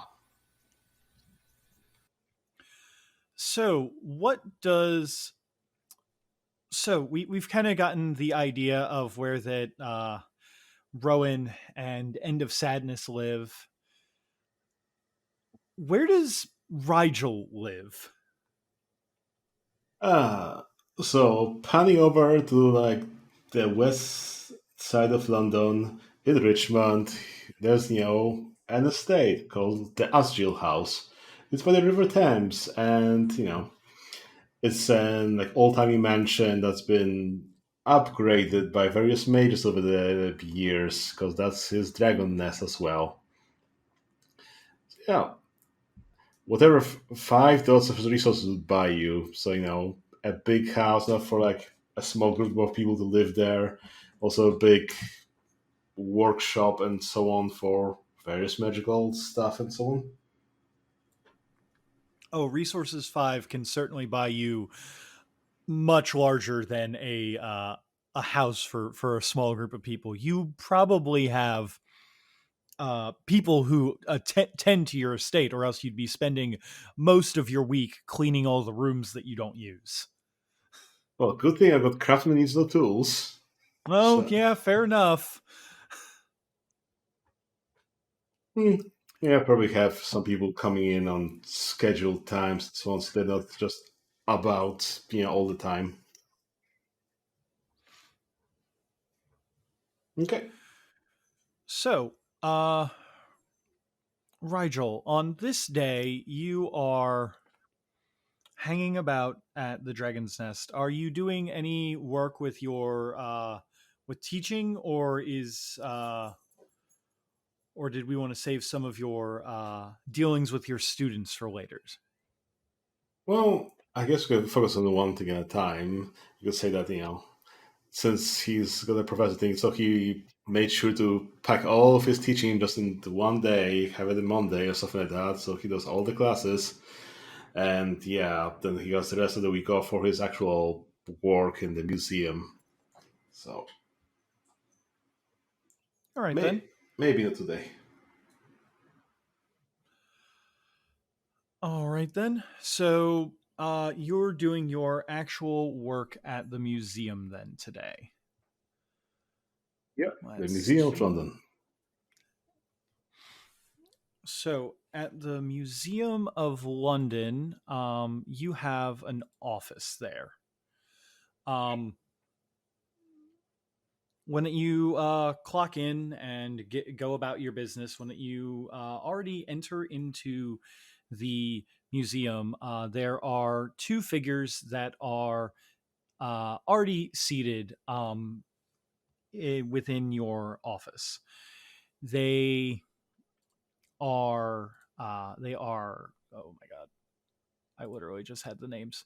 They are Aurora and Polaris Star, your characters' parents. Hmm. They're like any parents. They kind of look like you, but they're, obviously older.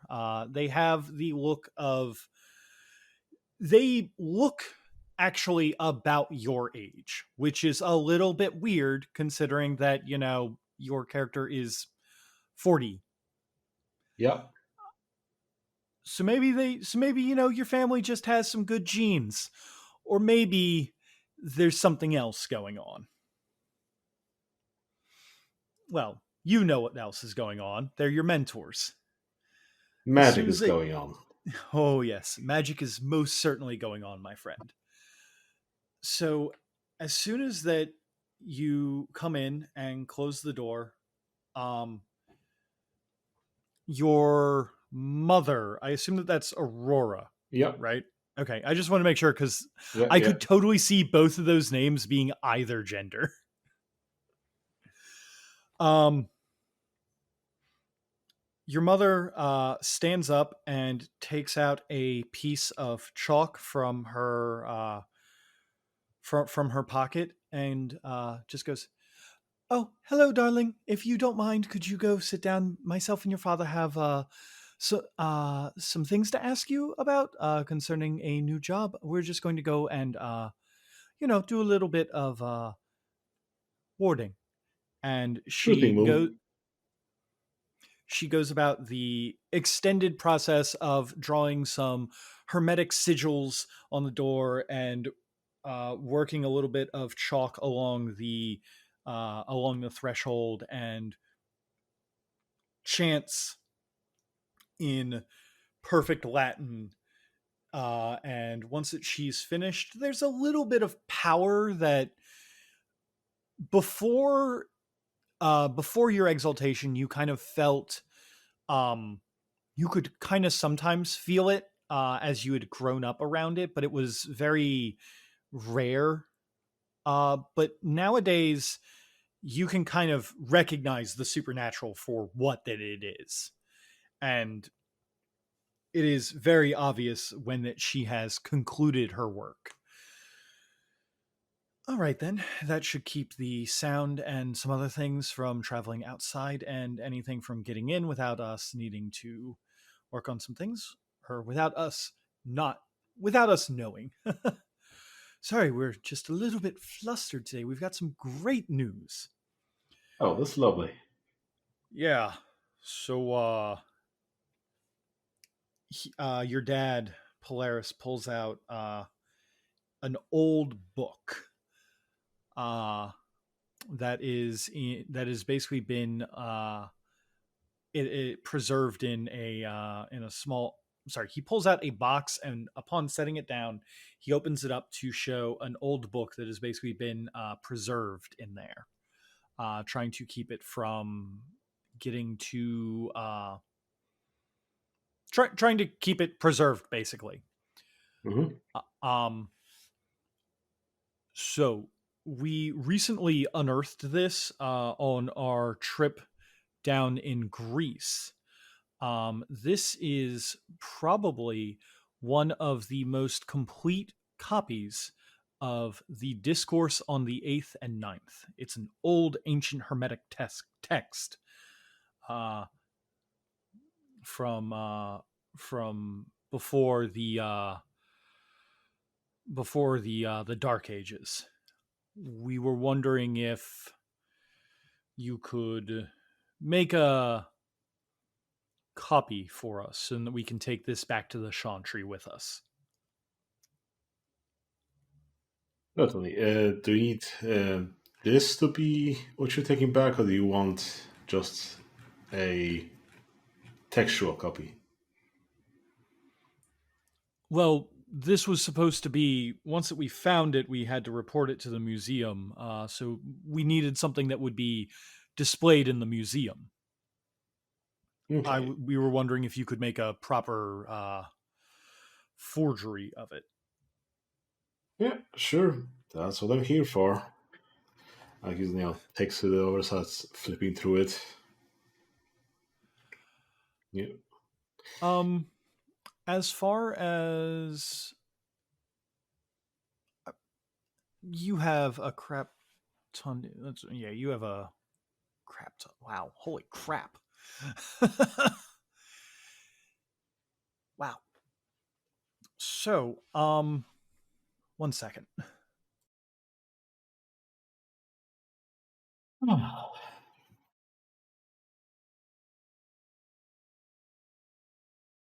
But yeah, just a reminder. Rigel is here to, procure such magical items from the museum so that they don't fall into people's hands and, be the censor here. That's why he's, the celestial censor. Right, of course. Yep. Sorry, my wife came by and showed me a cozy that she was making for our mugs. Nice. So, with yeah, so I think that we would want to roll here is going to be crafts and your forgery. I feel like this is going to be a dex and crafts roll since you're going to want to go for the precision as well. Yep. Um, hmm. I feel like that making a forgery is a pretty hard task, and especially with an ancient thing. I'm going to say that this might actually constitute, to make it a good enough one, a difficulty of 8. Okay, difficulty of 8. So let me grab my 10 dice here because I was built for this. And I'm going to, I guess, spend one essence for craftsman needs of tools to just have any tools at my disposal. And crank in my excellence here for crafting. And let's see how this goes. That's 9 successes. Holy shit. Wow. Well, when the Exalted want to do something, they definitely can. Yeah. Your parents watch as actually, you know what? Tell me, like, how does this look? Do you just like take like sheets of printer paper and turn them into this new book? Well, probably, at least, how I used to do it, probably like, examine something very closely, then come back to my own workshop, away from this, work with my eidetic memory here to reconstruct it slowly and, probably over the course of weeks, you know, make some perfect copy. But now that we're exalted, I guess we can expedite the process a bit and, yeah, just have some various arts and crafts tools around and turn them into this thing, by hand, just folding it, cutting it, then aging it, in his hands, maybe using some chemicals along with it, and so on, and so on. And yeah, and probably he have to take some liberties with what the actual text is, just to not make it. Oh, here's the magical book. Just replace it with some philosophy or what have you from ancient Greece, some text he knows by heart. All right. So, with all that, your parents watch in wonder as that you do all this. Is this the first time that you've shown your exalted gifts to them, or have they already seen them? I mean, they really know that he's exalted because, that's how he secured his dragon nest, because they recognize, okay, this person has a talent, so let's give him some resources and see what he can accomplish. And yeah, so it's not the first time, but, maybe the first time they've witnessed him just doing the forgery like that. Your parents watch on and wonder as that you manage to do this, and your dad especially gapes a little bit as that he's watching, and he just kind of goes as that you're finishing up. You,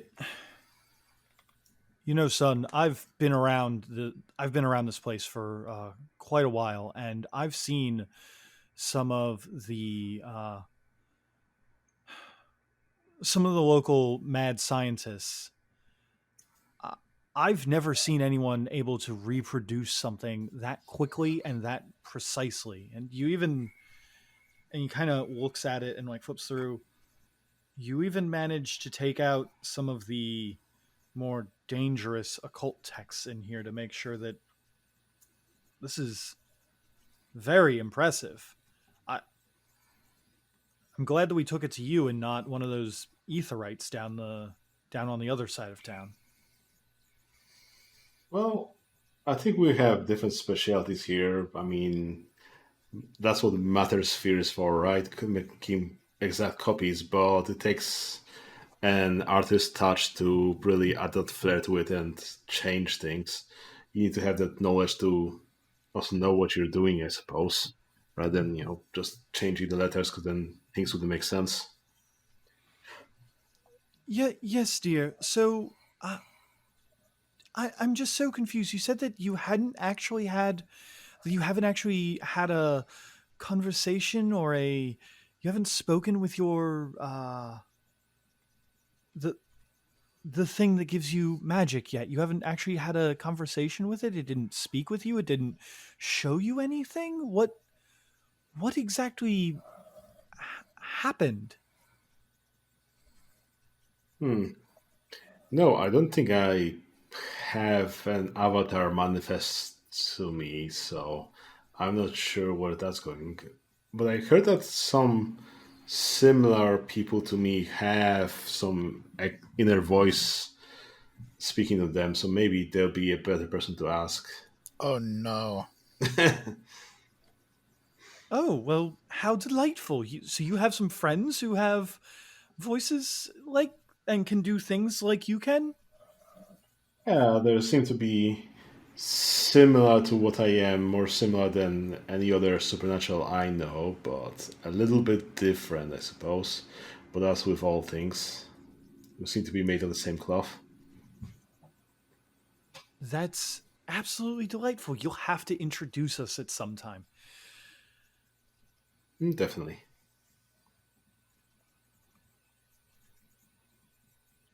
Is there anything that you would like to specifically talk to your parents slash mentors about? Any things that interest Rigel? Well, I guess I could always, give it a laydown for what we found at, you know, Loch Ness and so on and so on. Produce those cerulean photographs and whatever, probably starting to fade already with the monster.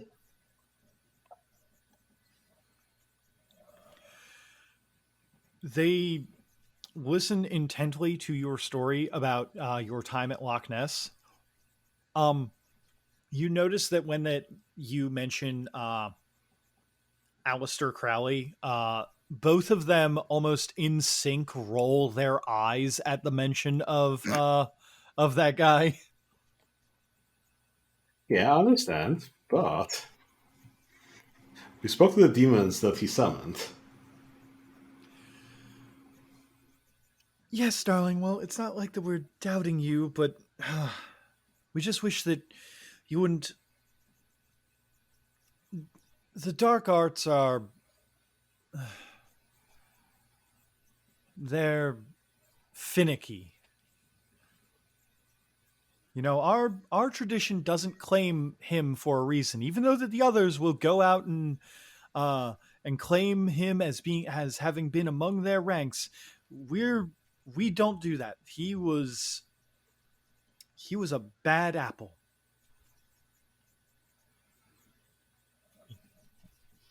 He was a horny apple. Oh, don't remind me. Well, sometimes we need to clean up after the bad apples, and seems that for this matter to come to an end, we'd have to probably excavate his body and take it to Loch Ness so that his guardian angel would, end its stay on this earth, I suppose. Oh, well, that would be quite a hard thing to do. I don't know that anyone knows where that fool was buried. Well, I guess we solved one mystery, but have stumbled on to the next then.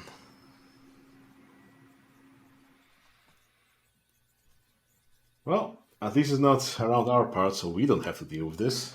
It's someone else's problem. Yes, I quite agree. Someone else's problem. So then,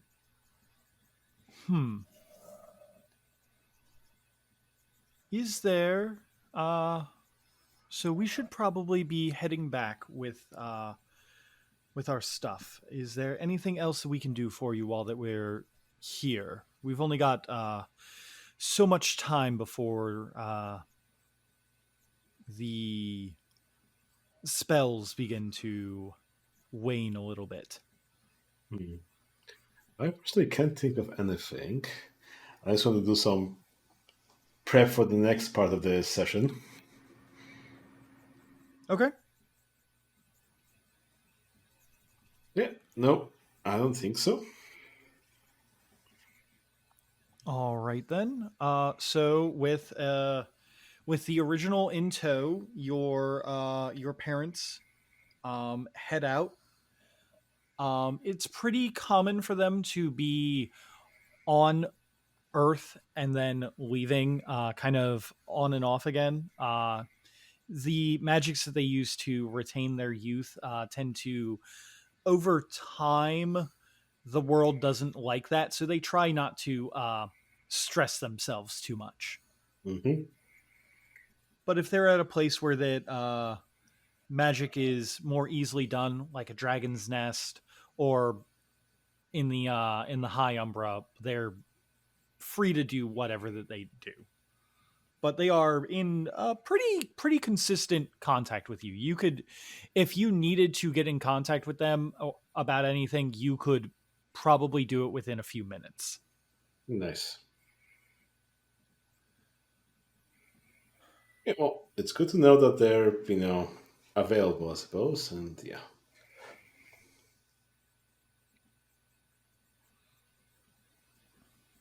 Oh, what's next?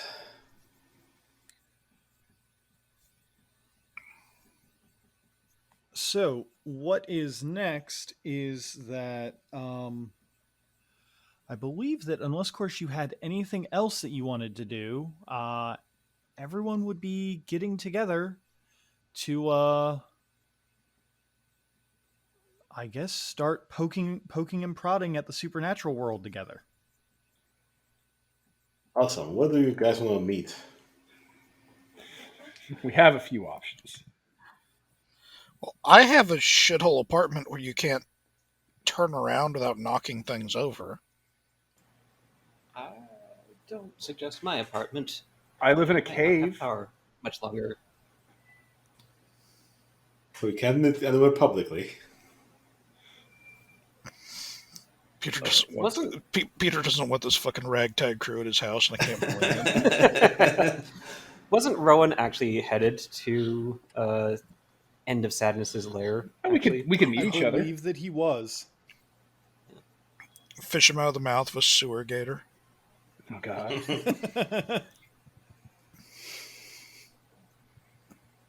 Yeah, if we want to say that we met on the way to my place, we could just do that. I mean, Yeah, that works. yeah, my options are pretty much like a shoebox-sized apartment, or like one of a variety of clubs that are slightly less terrible than Club Aquarium. So Yeah, I don't solely live in the Gamma Cave. We're converting other parts of the London underground into places for like from where they don't have homes to live when we can't get them homes and stuff, and like bases and meeting areas. So we have options for hanging out, unless you guys want to just hang out at my house.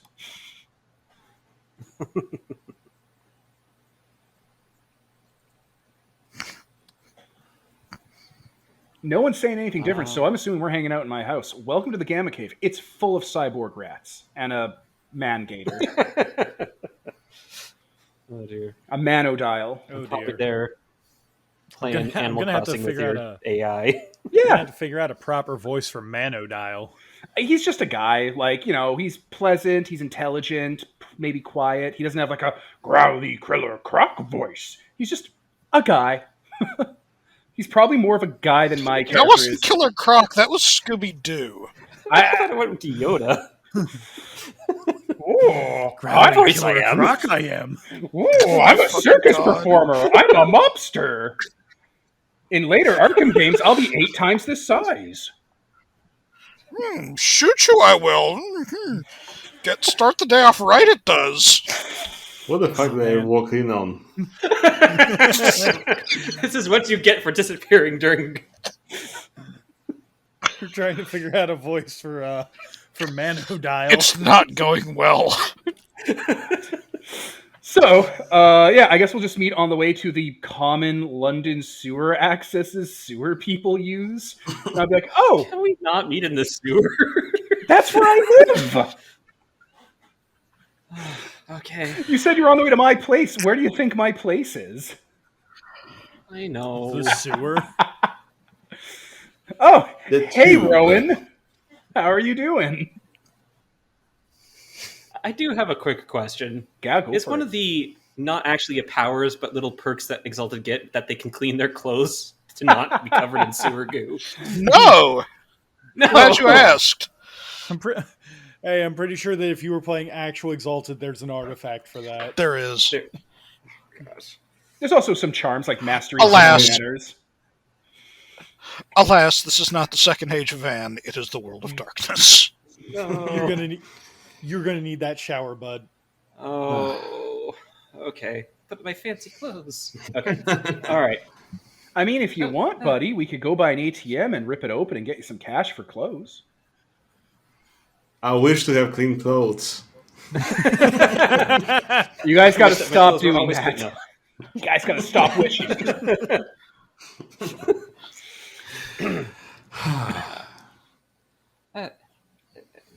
Hello, Sadness. I saw your signals.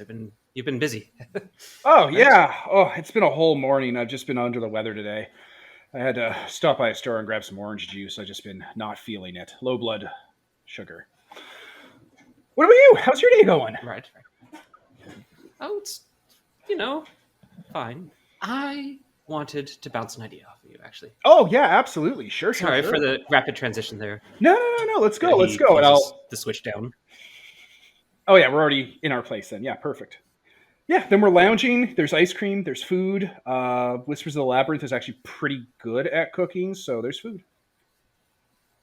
Yeah, Rowan has attempted to subtly eat stuff.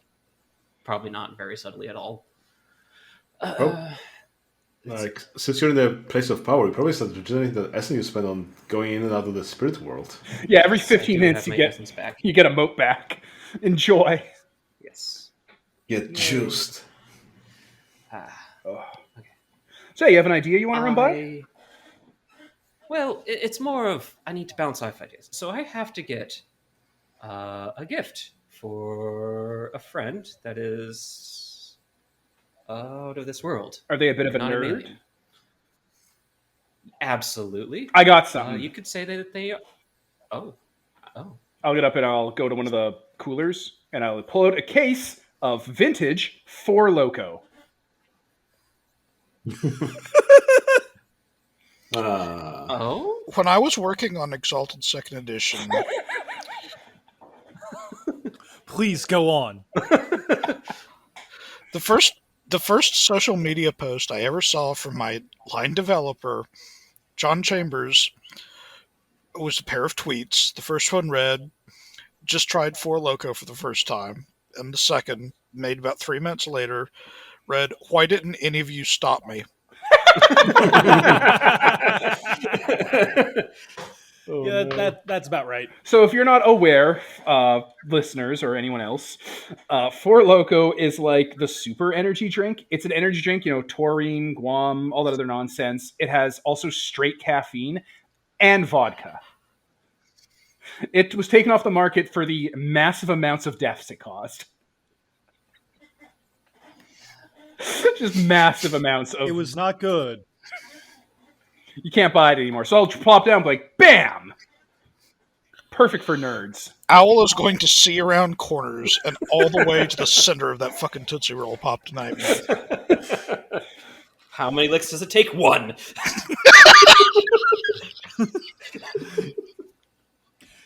You want to know something? If he drinks 2 of those Four Lokos, that's about right. Okay, I said Four Ugh. Loko. They're not 4 in a case. There's like 6 or 8 in a case. It's one of those like distributor cases. I want to, if I remember correctly from my time putting them up at the gas station, it's like 12, I think. Yeah. And if you do the whole case, you will be able to see your heartbeat. Are you kidding me? If you do 2, you'll be able to see your fucking heartbeat.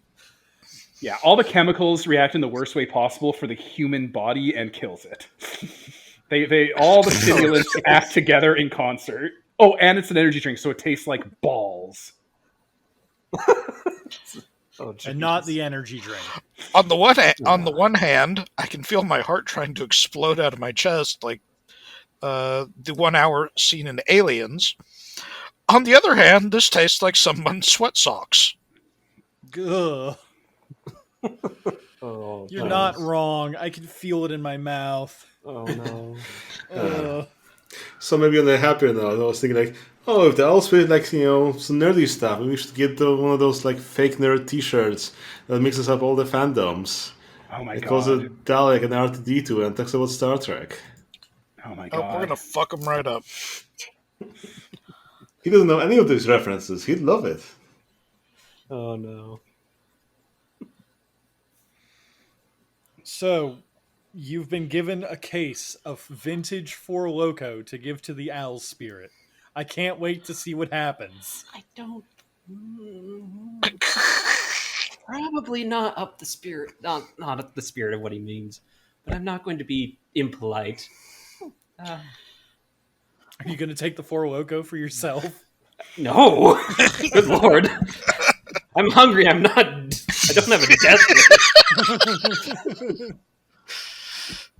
And to reiterate that, there is actual food here, and it's out for like guests and stuff. So it's real. Oh, food. he's been nibbling on it. Yeah, not sewer garbage.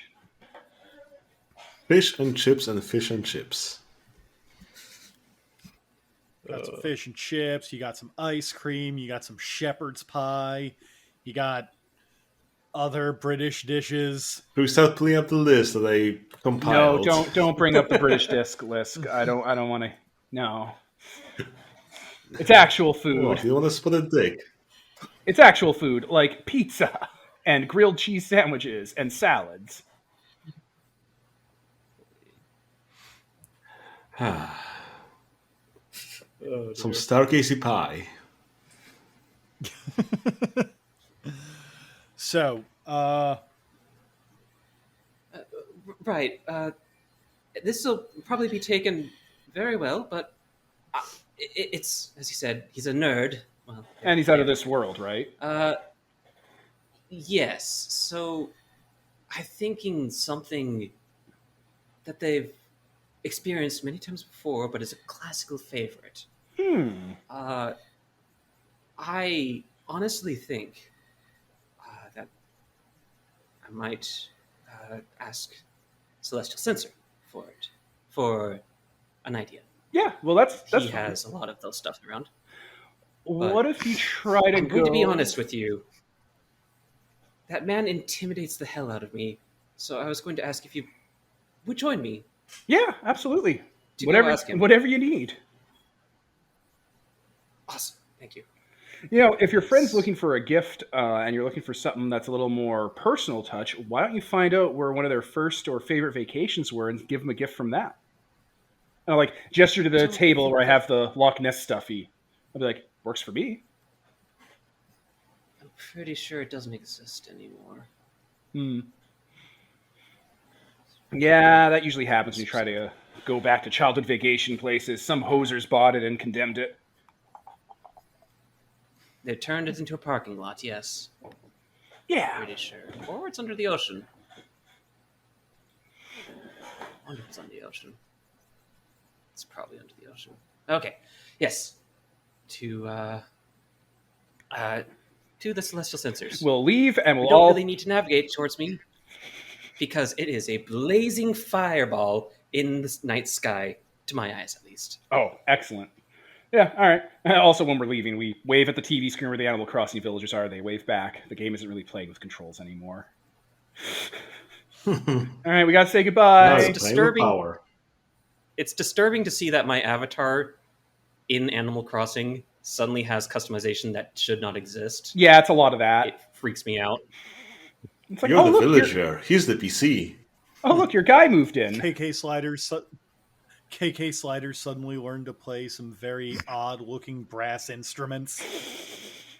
Oh, Whatever. yes, it said I could get a lot of resources, and I did, and no, I don't feel right Oh my god. about doing that.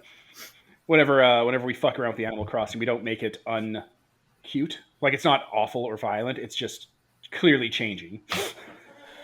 Yes. The spirit is kept intact. Capitalism. All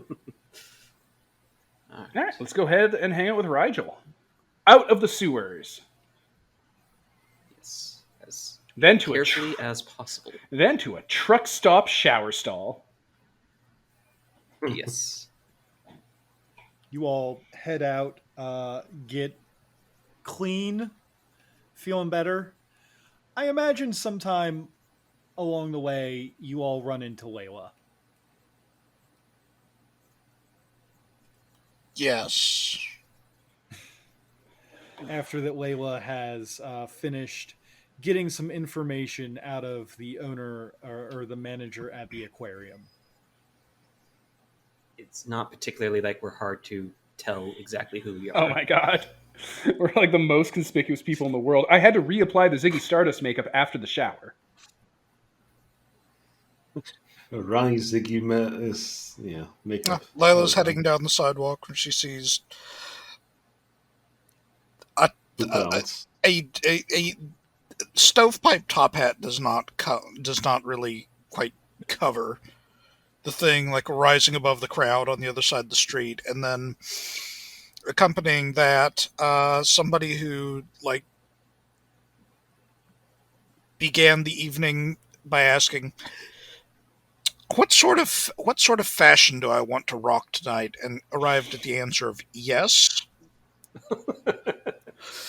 Parachute pants and a poncho are classic. Along with Ziggy Stardust makeup and Hey, electric tattoos and a chrome grill and fingernails. Yes. oh Totally. yeah. Also, my eyes are, nature doesn't draw in straight lines, but they did for my eyes. Guilt eyes. Yep. And the stare that everyone assumes are expensive contacts, but they're not. Yeah. Oh, they most certainly are not. Oh dear Jesus. All right, over here. Oh, we'll wave and meet Waves up. from across the street. Yes. Hey, is Oh wait, that there's a really good chance. bandage on your shoulder? Oh yeah, a little. I fell this morning. On something sharp enough to bleed through a bandage? Oh, I just changed it in the truck stall, so it's just I just got some orange juice for it. It's fine. All right, we'll go ahead and pretend that makes sense. Rowan, what's going on? Oh, hey, Layla. Yes. I was simply going to make a house call to the Celestial Censor. He, again, has some knowledge that I was hoping to request or make a deal with. And I have requested End of Sadness here to be not intimidating around. Nope, I want. Hello. We're gonna go say hi to Rigel and just do a house call. We're just doing a house call.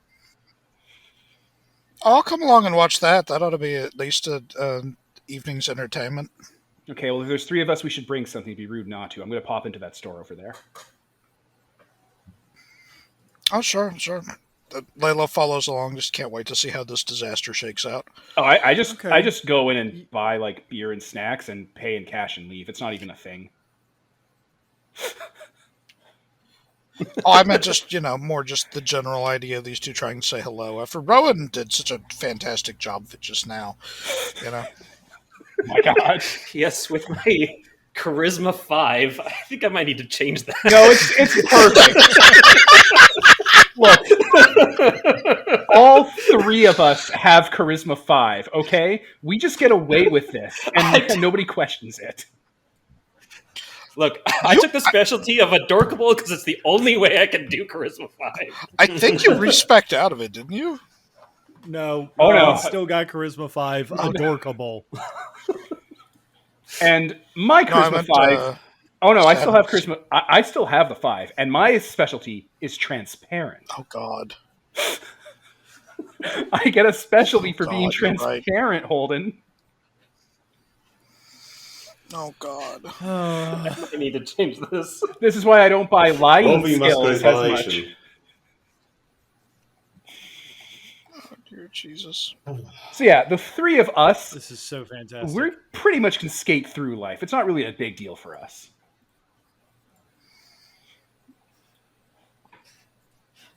Right. So I think we're headed to the Celestial Censor. Yeah, I bought like snacks and alcohol. Like I'm just bringing stuff to their house. It's polite. Okay. You guys make it there through a combination of walking and public transit, without really any problem. I guess that they come up to the Celestial Censor's gate and give a ring on it. I guess I'll pick up. Hello?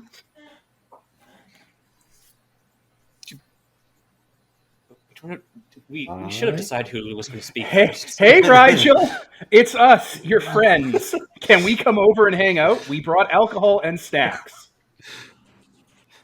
Well, since you've come so far already, sure. As he buzzes up in the gate. That was a solid affirmation for him wanting to hang out with us, by the way, guys. Excellent. I don't want to be rude. I'm British. Wow. Yeah, I'll give you that. Good day, bud. It just occurs to me. Fucking estate in it. It occurs to me as we walk up into his estate, we need to walk or take the bus. I have cars that are sentient and will drive us places. Huh. But then we'd have to deal with traffic. Oh, yeah. No, you're right. Fuck that. This is the UK. We have public transit. It's faster by the tube. Layla's walking along with her hands in the pockets of her jacket, just sort of turning circles, staring around. Describe this place for us. Well, it's a nice, large estate, and, probably has some, medical gardens in the front and what have you. And, what is it? Like 2-story house, a little bit of like Roman inspiration, what have you. Looks Britishy. Looks like a manor house or something.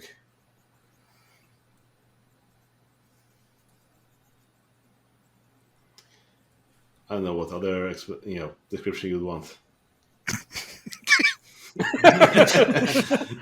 So I fuck like you. it. So,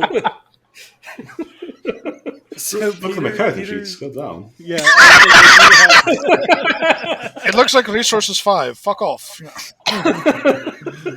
It looks like someone important lives here. No, he's got. It looks like from what that he's got on the character sheet here is that it's like 2 stories, white marble. Oh shit, yeah. If I had to take a guess, there's at least like 10 bedrooms in there minimum. The garage looks like it's its own small house that I wish that I could own. That picture is not 2 stories, it's 3 stories. There's a 3rd story on the top of it that the balconies are obscuring. That's the attic or something. That's another floor, you piece of shit. There's probably a basement there too. Oh my god. Are you one of those people that converted their basement into a tiny like recreation of like a street with an old candy shop and a barber and a movie theater so you can hang out down there? Oh, fuck me. I forgot he puts photos in his character sheets. No, this is, a work home, not, a leisure home. A work home, you monster. Wait, you have a leisure home too? Oh god. I don't need a leisure home. It's just that this is a work home. It has a dragon's nest under it. Yeah. Jesus Christ, there's like fucking 25-foot marble columns out front. Yeah. Yeah, we're all very impressed. Very Roman inspired. This is Everybody passionate. was impressed. I'm just going to turn to Layla and be like, hey, do you think he's richer than we are? No, whatever gave you that idea? I gotta say, there might be a disparity in our group between who has the most wealth. Did you bring Manodial with you? I assume that he just follows you. I mean, if he wants to everywhere. come, he's my bonded animal companion. We share a sacred bond. So if he wants to be here, he can be Okay. here. Don't Camille's also like recover in the dragon's nest or something? I think that they would, yeah. Also, yeah, as soon as we set foot in, it's like, do you feel that? Oh, yeah, it feels like Do home. you see it? It's like a giant... It's hard to see anything in here. Normally I have to look specifically for places of power. It's omnipresent here.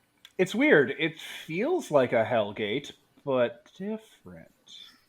No, you're right. It feels like the Crowley house. Yeah. Yeah, it's got a little bit of a spicy thing to it.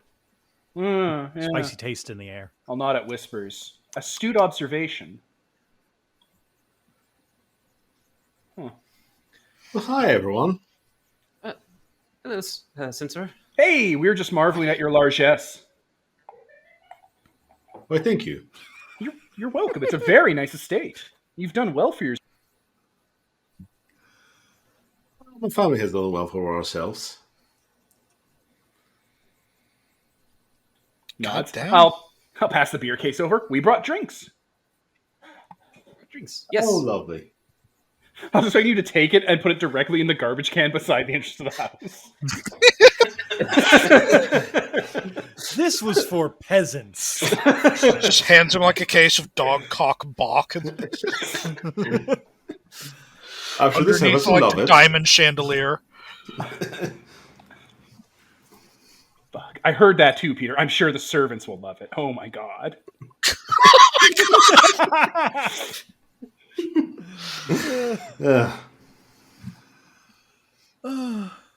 Okay, so we break some beers and have some tea, snacks, and what have you, and blah blah blah.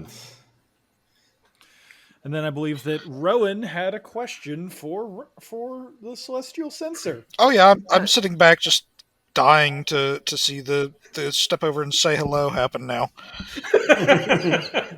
I'm going to pretend that was a botch. Just going to pretend that.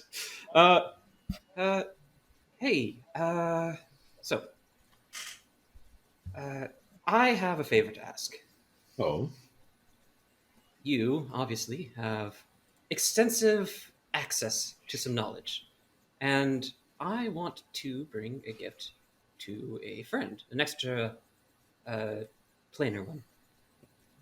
Something they might enjoy, something that they've perhaps read many times over, but it would still be like a favorite read. And I was trying to see if you had any ideas about that. Which plane are we talking about? As he's looking over his bookcase, that's, like a story tall and what have you, filling out the whole wall. Let's see. Rowan wouldn't know the exact name for it, but he could describe it actually pretty well. He's got 4 in the cold. So, Yeah. which spirit realm would this be in? The spirit world. Okay. There are formal names, but I mean that does cover the concept. Yes. It's the it's the close spirit world, not the super close one, the medium one, I believe. Okay, and what type of Not super entity far. are we dealing with, really? Who's this present for? It's Owl. So this one, the all owls? So like that owl voice in your Owl. head? No, it's not in my voice. I mean, it's not in my head. Okay. It's just Owl. You know. So are we talking like a literal owl here, like with wings and the... The platonic idea of owl. It's owl. Okay, but can you turn his head like all the way back around? Yes. They're about probably a story tall. Damn. They're very large. They're, well, depending on the spirit, how the spirit realm's feeling today. But slightly translucent. Obviously a spirit. The owl. At least that's how they've described themselves to me. Okay, well, now that you've described who your friend is and Out of This World is a little more put into context, I would like to change my gift suggestion.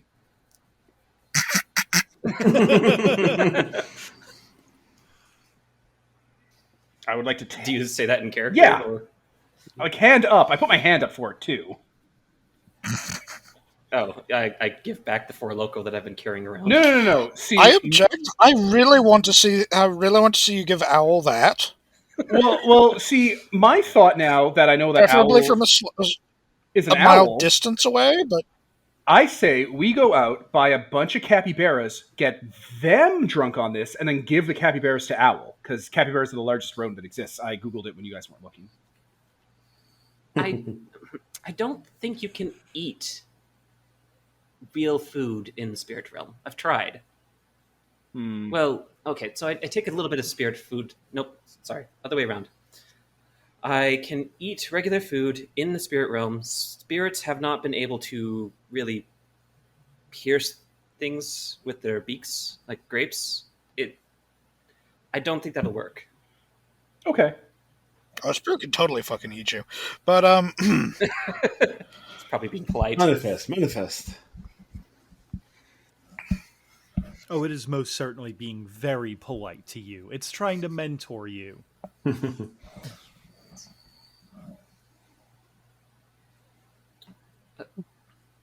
Okay. So I guess we'd have to, my character probably start figuring out, okay, what stuff owl are we talking about here, and based on the descriptions, probably. I mean, out of character. I was thinking like another copy of that book that you were making. Yeah, I guess we could do that.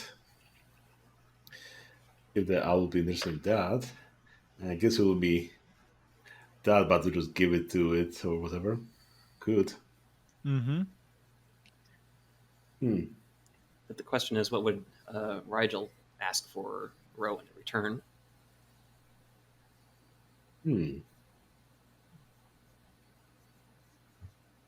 Well, I guess you can, you can owe me one, I guess. I don't think I have anything specific I need from you right now. As I, take out my arts and crafts supplies and, do the repeat of the previous one. Because I have my aided memory and also whirling brush method, so I can just copy everything, really fast. I start doing the recreation. That's super impressive.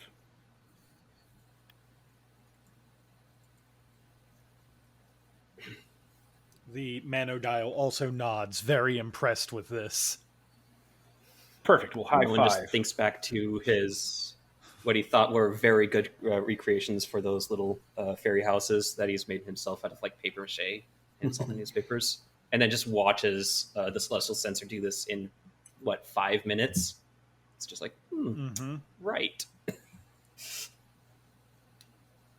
What is your crafting pool on this for these things? Do you have craft 2 crafts and 3 decks 5? Okay, it's just like 4 times worse. That's fine. It's just 4 times worse. Right. My heart. Nobody's judging. Except the spirit world. Oh no. Well, don't get addicted on platonic, houses. Yes. Look, they'll be happy with the little paper mache creations I've made for them. Single tier. Oh, they'll certainly have to be happy with them. All I mean, you're doing more than the average Londoner. They're going to be more than excited about that. All right. So, you guys decide on helping Rowan by getting another copy of that. Is that what I'm hearing? Yeah, another copy of the Discourse on the 8th and the 9th. Yep. All right. Let's see. You've already done that already. Like, I really don't think that you'd need to. it's roll. inconsequential because I don't need to recreate it 1-to-1 because it's not a museum piece. So maybe even embellish it a little bit, and it's more like a display piece and something like that. Mm-hmm.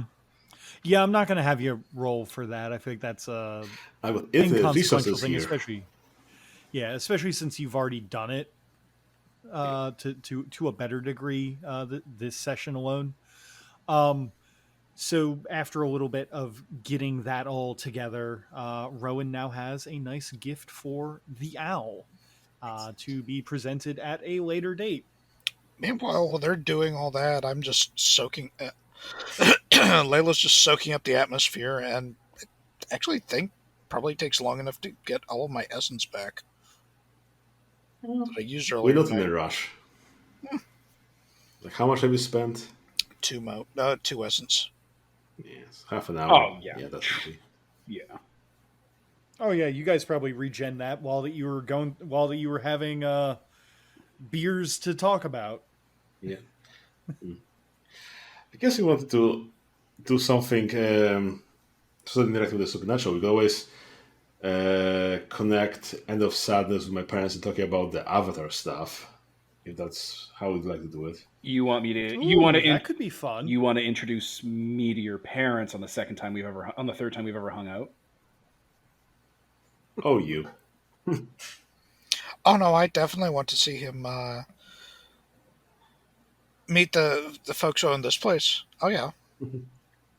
Well, they were talking about their avatar and what have you, the voice that speaks to them when they're getting their power and what have you, which reminded me of you asking about us also having that voice and so on. Well, yeah, And I have a voice in my head, but I don't get orders from a James Cameron movie. it's a spiritual avatar. Layla just like slaps him in the back of the head. It's like a guardian angel, Ow, except my gunshot not wound. the denominational. Yeah. Yeah, I thought don't you want to said be you slapped. fell down. Yeah, I was lying because Oh, no, explaining the he- gunshot wound would have been complicated. How are you being transparent there, End of Sadness? I wasn't being transparent there. I was lying to save your feelings. Yeah, at this point, Whispers just kind of like makes a cocking a pistol motion. Goes, Yeah, I don't understand it. He has me do this like every morning to see if he can. Oh, don't say that. just No, don't listen to dodge him. the bullets. Don't listen to him. That's a fucking piece of shit. So him and Despair 7 tell me, oh, we're eternal, we're immortal, we can't die, but you can, and that means you're the weak link, so you have to fucking fly straight and figure it out and catch the bullet. Don't do that. Don't do that in front of people. Do you ever think that maybe listening to something that's called Despair 7 might not be a good idea? I don't know. Worked great for me so far. Yeah, aside from the bullet wound. Also, who's... I have no idea what your fucking familiar looks like. He looks like the cheap makeup killer Croc. Like a dude who has that tattooing or skin condition that makes them look crocodile-y. That's what their human form looks like. So like from the Suicide Squad, the first movie, and not like Maybe Arkham even, Asylum. I don't know how Extreme's supposed to look. You wrote the power for their Spider-Man spirit. remakes, maybe? So tell me if that's about the right angle I'm looking at. It's intended to be customizable, but I would assume that like usually I assumed I couldn't get. standard is going to be like somebody's Raven familiar becomes like a lady with a couple of feathers in her hair. You know? Yeah, it's that scale for crocodile. It's probably got like the scaly skin and like some sharp teeth, and maybe like it's like jaw and like lower head or lower part of it, like its whole mouth might like protrude a little bit more, like Maybe, just to kind of give it almost like a crocodile-y look. Yeah. So that's what Whispers of the Labyrinth look like. Excuse me. Excuse me. Why are we? I don't believe we've been introduced to Wally Gator here. Oh yeah, I'm sorry. This is Whispers of the Labyrinth. Well, that's just rude. Yeah, okay, no, it's fine, it's fine. You were at home when we all met up. Okay, so this is Whisper of the Labyrinth. They're my sacred animal companion. We share a sacred bond. Whisper of the Labyrinth, these are the gang. He knows about all of you already. I've already told him because we have bunk beds. We've met. Yeah. Howdy. Yeah, the End of Sadness here talks pretty highly of y'all. I'll nod. Oh, thank you. And then you respond to these tales by shooting him. I understand. Okay. Well, he's got to get stronger, you know. No, I would do the same thing if I was in your shoes. Yeah. Are you taking a literal approach of what doesn't hurt you kills you? Wait. I'll open up the poncho to show the gunshot wound that I've been repacking that's slowly healing, probably doing better in a dragon's nest. I'd be like, look, some days it doesn't shoot me at all. Some days it just deflects right off my tattoos. So I'm figuring it out. You guys should probably be doing that too, by the way. I don't know how you guys are figuring it out, but I'm figuring it out this way. You know, he did dodge at one time. It was a complete accident. More than most people can say about bullets. It's push and pull. Like, you guys have to... It blows my mind you guys don't... You have to see it, though, right? It's push and pull. Like you can feel that there are things you can do if you just push on it harder. If you just add a little more force and try a little bit harder. Like, it's there, right?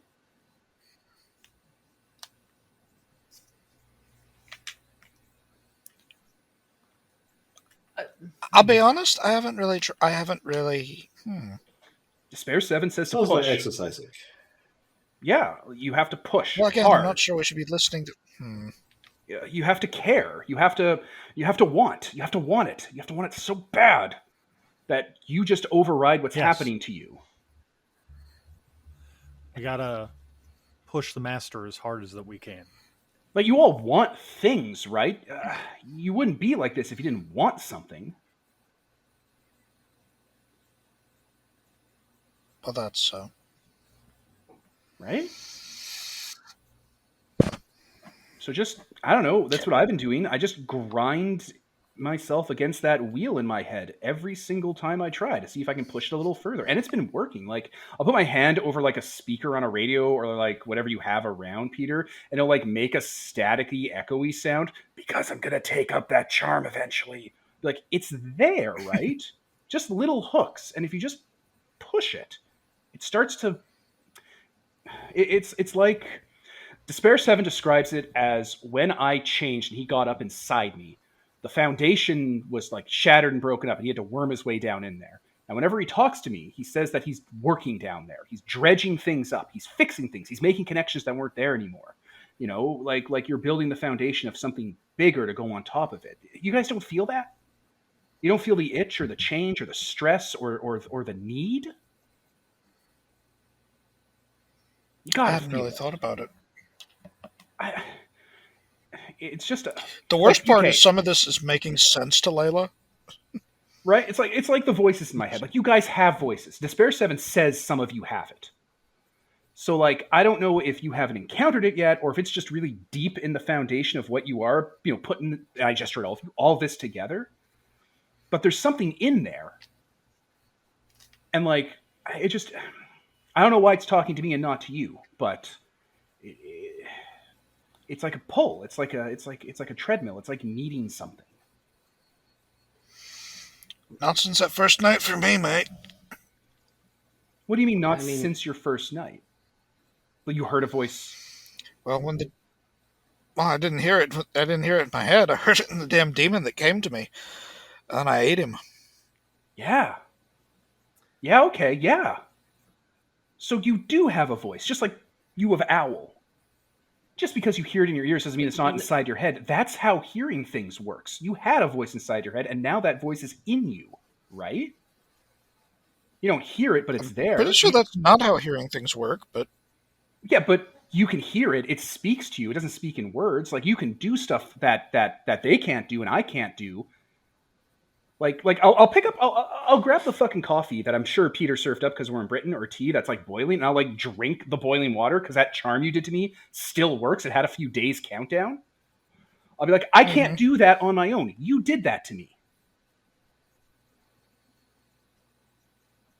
Isn't that the same kind of thing as whatever that thing was talking to you? It's talking to you, but it's not speaking words, right? There's a conversation happening. You want something and you take it from it, right? And I don't really know. And like I don't like saying it out loud, especially around, you know, the cultists, but like it wants to give you that power. Like it's happy to be serving it up. Right? You feel that all, right? I have somebody else's memories. Interesting. Layla turns her head. I'll open the floor to you, like Doom Patrol therapy session style.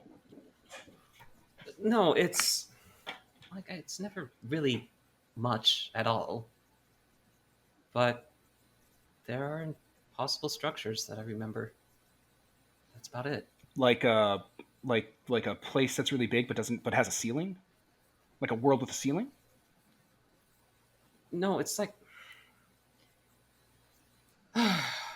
do you ever go back to your childhood? I can't remember it anymore. And well, just you try to remember something from school or something like that. It's hazy. Yeah. It's only feelings, right? Like an impression something happened? Yes, that's it. Like I don't know what you're talking about. All I can do is I can turn into a deer. And I have somebody else's memories. No, there's not this drive, this constant whatever it is you're talking about. No. Do you have things But I can remember you care about a lot that kind of just push a little harder than they used to?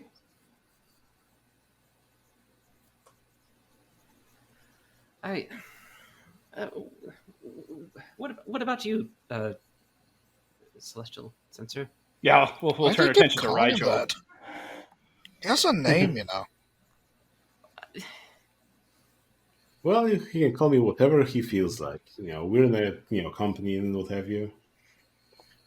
You need to use my superhero name all the time. Code name. It's a code name. Oh my god.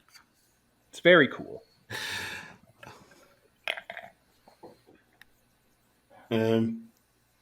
Well, I do have some, burning passion inside of me that, push me to, do greater and greater things, but it's not a voice. It's just a need to create.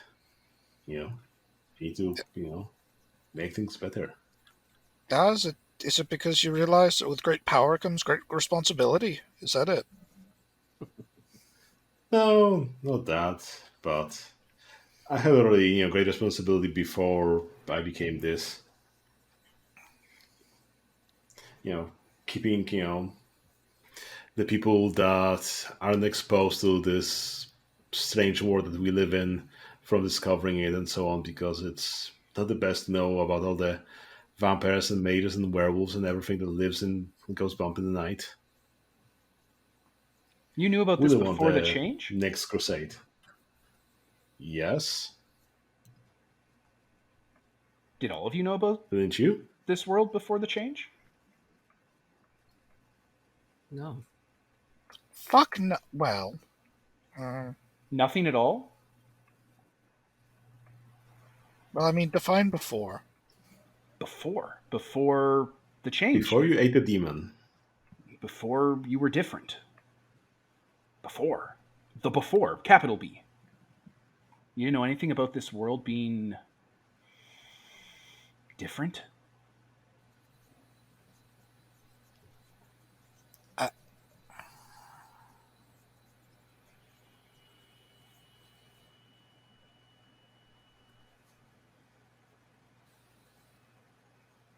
there was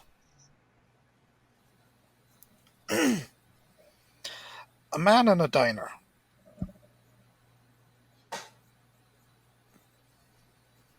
Spare 7 just nods. A man with fangs. Mm-hmm. But that was only a few months before it happened. I didn't know things were different until the day I changed.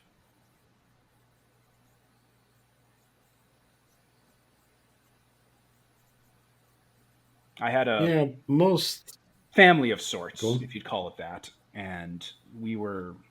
It's hazy, and I'm not too sure why. Some things are crystal clear, and some things have gotten hazier since I changed. And Despair 7 says it's a result of the work he's doing down in the bedrock. But I had a family, and we were doing something important. And then a werewolf tried to kill us all. And there's no easier way to say it. There's no man with fangs. It was a man, it was a wolf, and it tried to kill all of us. And everything's a little fuzzy around that, and now I'm here in London.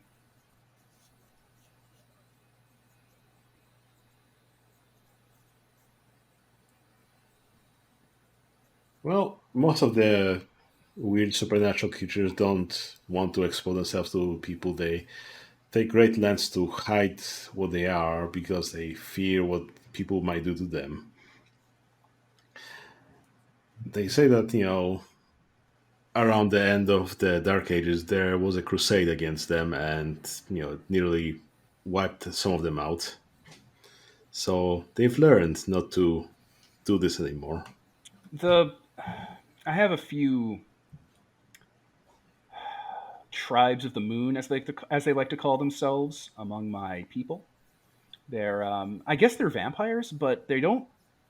They say that they're not considered vampires among vampires. They say that they're considered like beasts of burden or like chattel. That their existence is a curse on vampire society, and they've kind of filled me in a bit about how vampires operate here.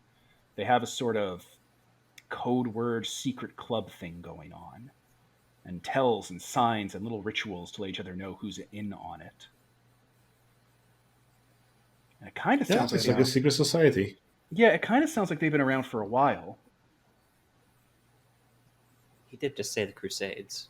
Yeah, I don't know. It's lining Well, things around up. the Crusades is around the Crusades is when they went too far. They've been around forever. Do they all talk to each other?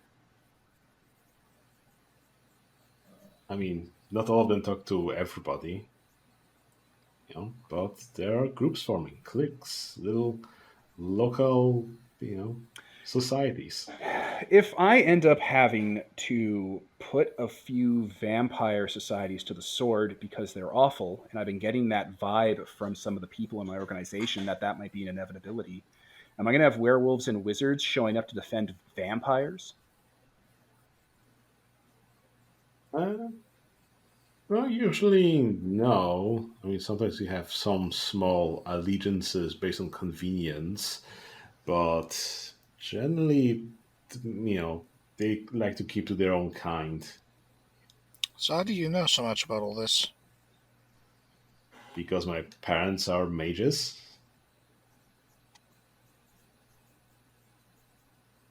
Like, Oh, Layla druids? twirls her fingers in like a rewinding the tape gesture. Well, they call us the will workers, and much like Harry Potter and what have told you, they do magic. Except, it's kind of different. It's not just witches and cauldrons. Sometimes it's way different things. Sometimes it's shamans or some other traditions. Some of them even use technology. And yeah, they exert their will onto the world. That's how they describe it, at least. can can some of them open up gates to the spirit world? Yes. Oh, Can some of them turn people into, like, mutants? Like, soldier mutants? To an extent, but the problem with magic, as I've been told, is that it doesn't like interact with people that much. So if a person sees magic, the magic can stop working. So it's really hard to push against them. But you can, affect some of them, but it's generally a problem. I think Seems we a bit rubbish. I think we should meet your parents.